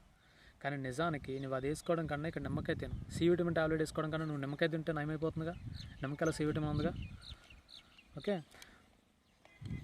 ఆడేదో లిమ్సీ అంటున్నాడు, లేకపోతే సి విటమిన్ అంటున్నాడు, అయినా మనకు పరిచయం లేని పేర్లు. కానీ నీకు ఇక్కడ పరిచయం ఉంది నిమ్మకాయ. ప్రకృతి వైద్యం అదే చెప్తుంది, నీకు తెలిసిన భాషలో నీకు తెలిసిన పదార్థాన్ని తీసుకొచ్చి ఇది తింటే నీ రోగం నయమైపోతుందని చెప్పింది ప్రకృతి వైద్యం. కానీ ప్రకృతి వైద్యాన్ని, హోమియోపతిని, ఇట్లాంటి దాన్ని యొక్క బలాన్ని ఆధారం చేసుకొని కొంతమంది దాన్ని కల్తీ చేశారు. కల్తీ అనేది ఈరోజు దేశంలో అన్ని విషయాల్లోనూ ఉంది, ఎందులో లేదని చెప్పలేరు. సైన్స్లో కూడా ఉంది. కల్తీ మెడిసిన్స్ రావట్లేదా? అన్నిట్లోని కల్తీ ఉంది. అలాగే దాన్ని కల్తీ చేశారు. అదే టైంలో ఇంగ్లీష్ మందు పుంజుకోవడం మొదలైంది. ఓ పక్క ఇది కల్తీ అవ్వడం, దీన్ని పుంజుకోవడం, ఇది పూర్తిగా పతనమయ్యే స్టేజ్కి వచ్చింది. ఓకే, ఇది విషయం. ఈరోజు నేను చెప్పింది ఏంటంటే అది. ఫస్ట్ ఆఫ్ ఆల్ నా మెయిన్ టాపిక్స్ ఏంటంటే ప్రాచీన సైన్సు, ఆధునిక సైన్స్ అనేవి రెండు ఉన్నాయని గుర్తించండి. రెండోది, హిందూ మతానికి ఈ దేశంలో ఏం జరిగినా సరే, పురాతన కాలంలో ఏం జరిగినా సరే అది పూర్తిగా హిందూ మతం సొత్తు అని చెప్పడం మానేయండి. అలా చెప్పడం మీకే నష్టం. ఓకే, నిజానికి అది మీ సొత్తు కాదు, అది మీరు ప్రూవ్ చేయలేరు కూడా, ప్రూవ్ చేయమంటే. ఓకే. ఇక మూడోది, మనం ఎంత గొప్ప వాళ్ళమైనా కూడా, మన దగ్గర ఎంత గొప్ప మెడిసిన్ ఉన్నా కూడా ఎదుటి వాళ్ళని మూఢనమ్మకాలు వాడుతున్నాము, మూఢనమ్మకాలు పాటించే వాళ్ళని మనం ఎగతాళి చేయకూడదు, వాళ్ళు మనం ఎడ్యుకేట్ చేయాలి. అది నాస్తికులు కానీ ఇప్పుడున్న హేతువాదులు కానీ నేర్చుకుంటే మంచిది. ఓకే. వాళ్ళని చూసి నవ్వుకోవడం కరెక్ట్ కాదు. మీరు ఉన్నది సమాజాన్ని మార్చడానికే కదా, ఎడ్యుకేట్ చేయడానికే కదా. మరి అలాంటిది ఒక పరిస్థితి ఈరోజు మనం నవ్వుకునే పరిస్థితి లేదు సమాజంలో. ఎటు చూసినా శవాలు గుట్టలు, రోగాలమయం అయిపోయింది. ఇటువంటి టైంలో మీకు నవ్వు వస్తుందంటే, ఒక ప్రకృతి వైద్యాన్ని చూసి వాళ్ళని ఎటకారిస్తూ పోస్టులు పెడుతున్నారంటే మీలో మానవత్వం నిజంగా ఉందో లేదో నాకైతే అర్థం కావట్లేదు. ప్రకృతి వైద్యం ఒకవేళ నిజంగా అది గెలిస్తే మంచిదే కదా, అందరికీ గెలవాలని కోరుకుందాం. ఖచ్చితంగా మీకైతే కరోనా థర్డ్ వేవ్ వచ్చేంత వరకు అసలైన వ్యాక్సిన్ రాదేమో నాకు తెలిసి. ఓకే. ఈ లోపల సగం జనాభా తుడిచిపెట్టుకుపోతుందేమో భూమి మీద. నెక్స్ట్ థర్డ్ కరోనా వేవ్లో చిన్నపిల్లల మీద అటాక్ అంట. కనీసం దానికి వ్యాక్సిన్ కూడా లేదు, మెడిసిన్ కూడా లేదు. రోగాలు నయమైపోవాలి, అందరూ బాగుండాలని కోరుకోండి. నాస్తికులు హేతువాదం అంటే అదే కదా, హేయమైనవి కోరుకోవాలి. అందరూ బాగుండాలని కోరుకునేదే కదా హేతువాదం అనేది. మరి రోజు ఎవడో వచ్చి అంటే ఏంటి, సైన్స్ నుంచే పుట్టాలా మెడిసిన్ అనేది, ప్రకృతి వైద్యం నుంచి పుట్టకూడదా? అదేదో క్రైస్తవ మతంలో, ఇస్లాం మతంలో ఒకటి ఉంటుంది, ప్రవక్త మా యొక్క వంశంలోనే పుట్టాలని చెప్పి, దాని గురించి వాళ్ళు కొట్టుకుంటారు. అలాగే మీరు కూడా ప్రాచీన వైద్యం నుంచి పుట్టడానికి వీల్లేదు, ఆధునిక వైద్యం నుంచే, లేదంటే ఆధునిక సైన్సే ఈ ఆధునిక సమస్యలను పరిష్కరించగలదు, అలా చెయ్యాలి అని మీరు బలంగా నమ్ముకుంటున్నట్టున్నారు.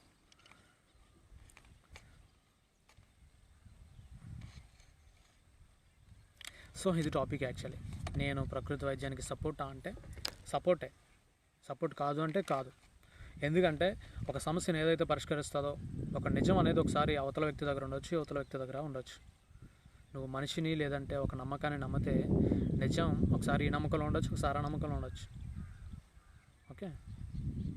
అలాగే నేను స్వయంగా ప్రకృతి వైద్యం నమ్మడానికి కారణం ఏంటంటే, నాకు స్వయంగా మా పెంపుడు కుక్క నన్ను 4-5 సార్లు కలిసినప్పుడు నన్ను నాటు వైద్యాన్ని వాడాను, అదే నన్ను తగ్గించింది.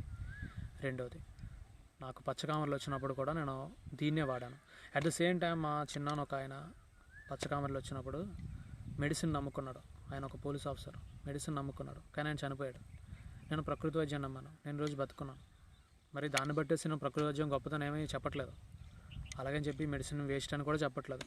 ఈరోజు ఇంగ్లీష్ మెడిసిన్ వాడని వాళ్ళు లేరు, ఈ కషాయం ఆకుపసరలో తినని వాళ్ళు లేరు, రెండూ వాడుతున్నాం. అటువంటప్పుడు మనం ఒక దాన్ని ఉపయోగించేటప్పుడు ఇంకో దాన్ని మనం తప్పని ఎలా చెప్తాం? ఒంట్లో వేడి చేసింది మజ్జిగ తాగుతున్నాం, తగ్గట్లేదా? అది మెడిసినే కదా, దాన్ని కూడా మెడిసిన్ అని చెప్పాలి కదా మనం, మరి ఎందుకు చెప్పట్లేదు? ఈరోజు యాక్చువల్గా విరేచనాలు వస్తాయి. మన పుస్తకాల్లో చదువుకున్నాం, 1వ తరగతి 2వ తరగతి పుస్తకాలు అనుకుంటా. విరేచనాలు పట్టుకున్నప్పుడు మంచి శుభ్రంగా వడకాచిన నీళ్ళలో సాల్ట్, షుగరు వేసి దాన్ని బాగా మిక్స్ చేసి తాగితే తగ్గిపోతుంది. ఇది మనం చిన్నప్పుడు చదువుకున్నది. కానీ ఈరోజు మనం ఏం చేస్తున్నాం? మనం చదువుకున్నది మర్చిపోయాం. నిజంగా అది మనకి ఇంట్లో అందుబాటులో ఉండే వస్తువులు, అదే ప్రకృతి వైద్యం కూడా. ఓకే. కానీ మనం ఏం చేస్తున్నాం?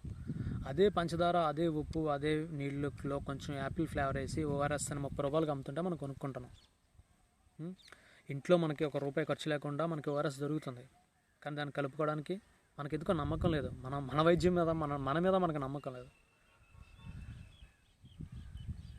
అది మన దేశం పరిస్థితి. మెడిసిన్ గొప్పదా అంటే, మంచి చేసేవాడు ఎవడైనా గొప్పడే, మంచి చేసేవాడిని ఎవరైనా సరే సపోర్ట్ చేయాలి. ఓకే. అది ఇంగ్లీష్ మెడిసిన్ అయినా, ప్రకృతి వైద్యమైనా, దేనైనా సరే. రెండో విషయం, కానీ ప్రపంచం ఇంగ్లీష్ మెడిసిన్తో ప్రపంచీకరించబడుతుందన్న నిజం చాలా తక్కువ మందికే తెలుసు. ప్రపంచాన్ని ఈరోజు ఇంగ్లీష్ మెడిసిన్ ఆక్రమించింది. దాంతో ఎవరు లాభపడుతున్నారు అనేది మీకు అర్థమైతే, మన వైద్యం ఓడిపోయింది ఇంగ్లీష్ మెడిసిన్ ముందు. అదే మన ప్లేస్లో ఇంకొకటి ఎవడన్నా ఉంటే, చైనా వాడో రష్యా వాడు ఉంటే, దాన్ని వాడకుండా మనం మెడిసిన్లో మళ్ళీ దాని మీద ప్రయోగాలు చేసి మనం గెలవాలని చెప్పి దాన్ని నిలబెట్టుకుని ఉండేవారు. అది మన తప్పు కూడా కాదు. ఈ దేశంలో ఒక కులం చదువుని వాళ్ళ చేతిలో పెట్టుకుని, విజ్ఞానం వాళ్ళ చేతిలో పెట్టుకుని అందరినీ అజ్ఞానులుగా మార్చారు, వాళ్ళదే తప్పు. సో ఇది మ్యాటర్. ప్రకృతి వైద్యాన్ని హేళన చేయడం ఎంత తప్పో ఇంగ్లీష్ వైద్యాన్ని హేళన చేయడం కూడా అంతే తప్పు. ఈరోజు ఇంగ్లీష్ మెడిసిన్ తప్పేం లేదు, అది కరెక్ట్గానే ఇస్తుంది. సైడ్ ఎఫెక్ట్స్ ఇచ్చినా కానీ అంత ఫాస్ట్గా రిలీఫ్ ఇవ్వగలుగుతుంది. కానీ ఈరోజు ఇండియన్స్ కేవలం ఇండియన్స్ డాక్టర్స్గా హాస్పిటల్స్ కట్టించిన ఇండియన్స్ అందరూ సరిగా ఇవ్వగలుగుతున్నారు ఆ మెడిసిన్ని. వాళ్ళ స్వార్థం కోసం ఎంతమంది పేషెంట్లను చంపేయట్లేదు భారతీయుల్ని. మాట్లాడితే దేశభక్తి అనే డాక్టర్లో మనం మొక్కాల్సిన డాక్టర్లు ఠాగూర్ సినిమాలో చెప్పినట్టు. మరి వాళ్ళందరూ ఏం చేస్తున్నారు? శవాల మీద వ్యాపారం చేయట్లేదా? భారతీయుల యొక్క వ్యాధులతో వ్యాపారం చేయట్లేదా? మరి దాన్ని మీరు నాస్తికులుగా హేతువాదులుగా ఏనాడైనా ఖండించారా? దాన్ని ఖండించే శక్తి మన చేతిలో లేదు. ఏ అంటే ఈ ఆకులు అలంలో అమ్ముకునే వాళ్ళు, వాటితో మందులు తయారు చేసే వాళ్ళు మనకి చాలా చులకనగా కనిపిస్తారు. వాళ్ళని ఏమన్నా అనేయచ్చు మనం. వీళ్ళని అనడానికి మనకు ధైర్యం లేదు, ఎందుకంటే వాళ్ళు ఇంగ్లీష్ మాట్లాడతారు, ఇంకా ఏదేదో చెప్తారు, మనకు అర్థం కానివన్నీ చెప్తారు. సైన్స్ సెంటర్ అదంటే ఇవన్నీ మనకు అర్థమయ్యేలా చెప్తాడు, అదే సైన్స్. అందుకే మనకు అడంటే చులకనం. సో ఇది టాపిక్ మీ అందరికి అర్థమైంది అనుకుంటా. ఒకరిని మనం హేళన చేసే ముందు, ఒకరిని మనం తప్పు పట్టే ముందు వాడి చరిత్ర మొత్తం మనకు తెలిస్తేనే చేయాలి. తెలిసినా కూడా చేయొద్దు. నీ గొప్పతనం నువ్వు పెంచుకుంటూ వెళ్ళు, ఒకరిని తక్కువ చేయొద్దు. అదే అంబేద్కరిజం కూడా. Thank you. జై భీమ్, జై ఆదివాసీ. నేను ఒక విషయం చెప్పడం మర్చిపోయాను. అదేంటంటే కరోనా వచ్చిన శవానికి కరోనా వైరస్ ఉండదు అని చెప్పి ఈ మధ్య కొంతమంది హేతువాది ఎవరో ఒక అతను ఒక శవంతో తన ముఖాన్ని రుద్దుకోవడం చేసి ప్రజలను ఎడ్యుకేట్ చేయడానికి ఏదో ట్రై చేస్తున్నాడు.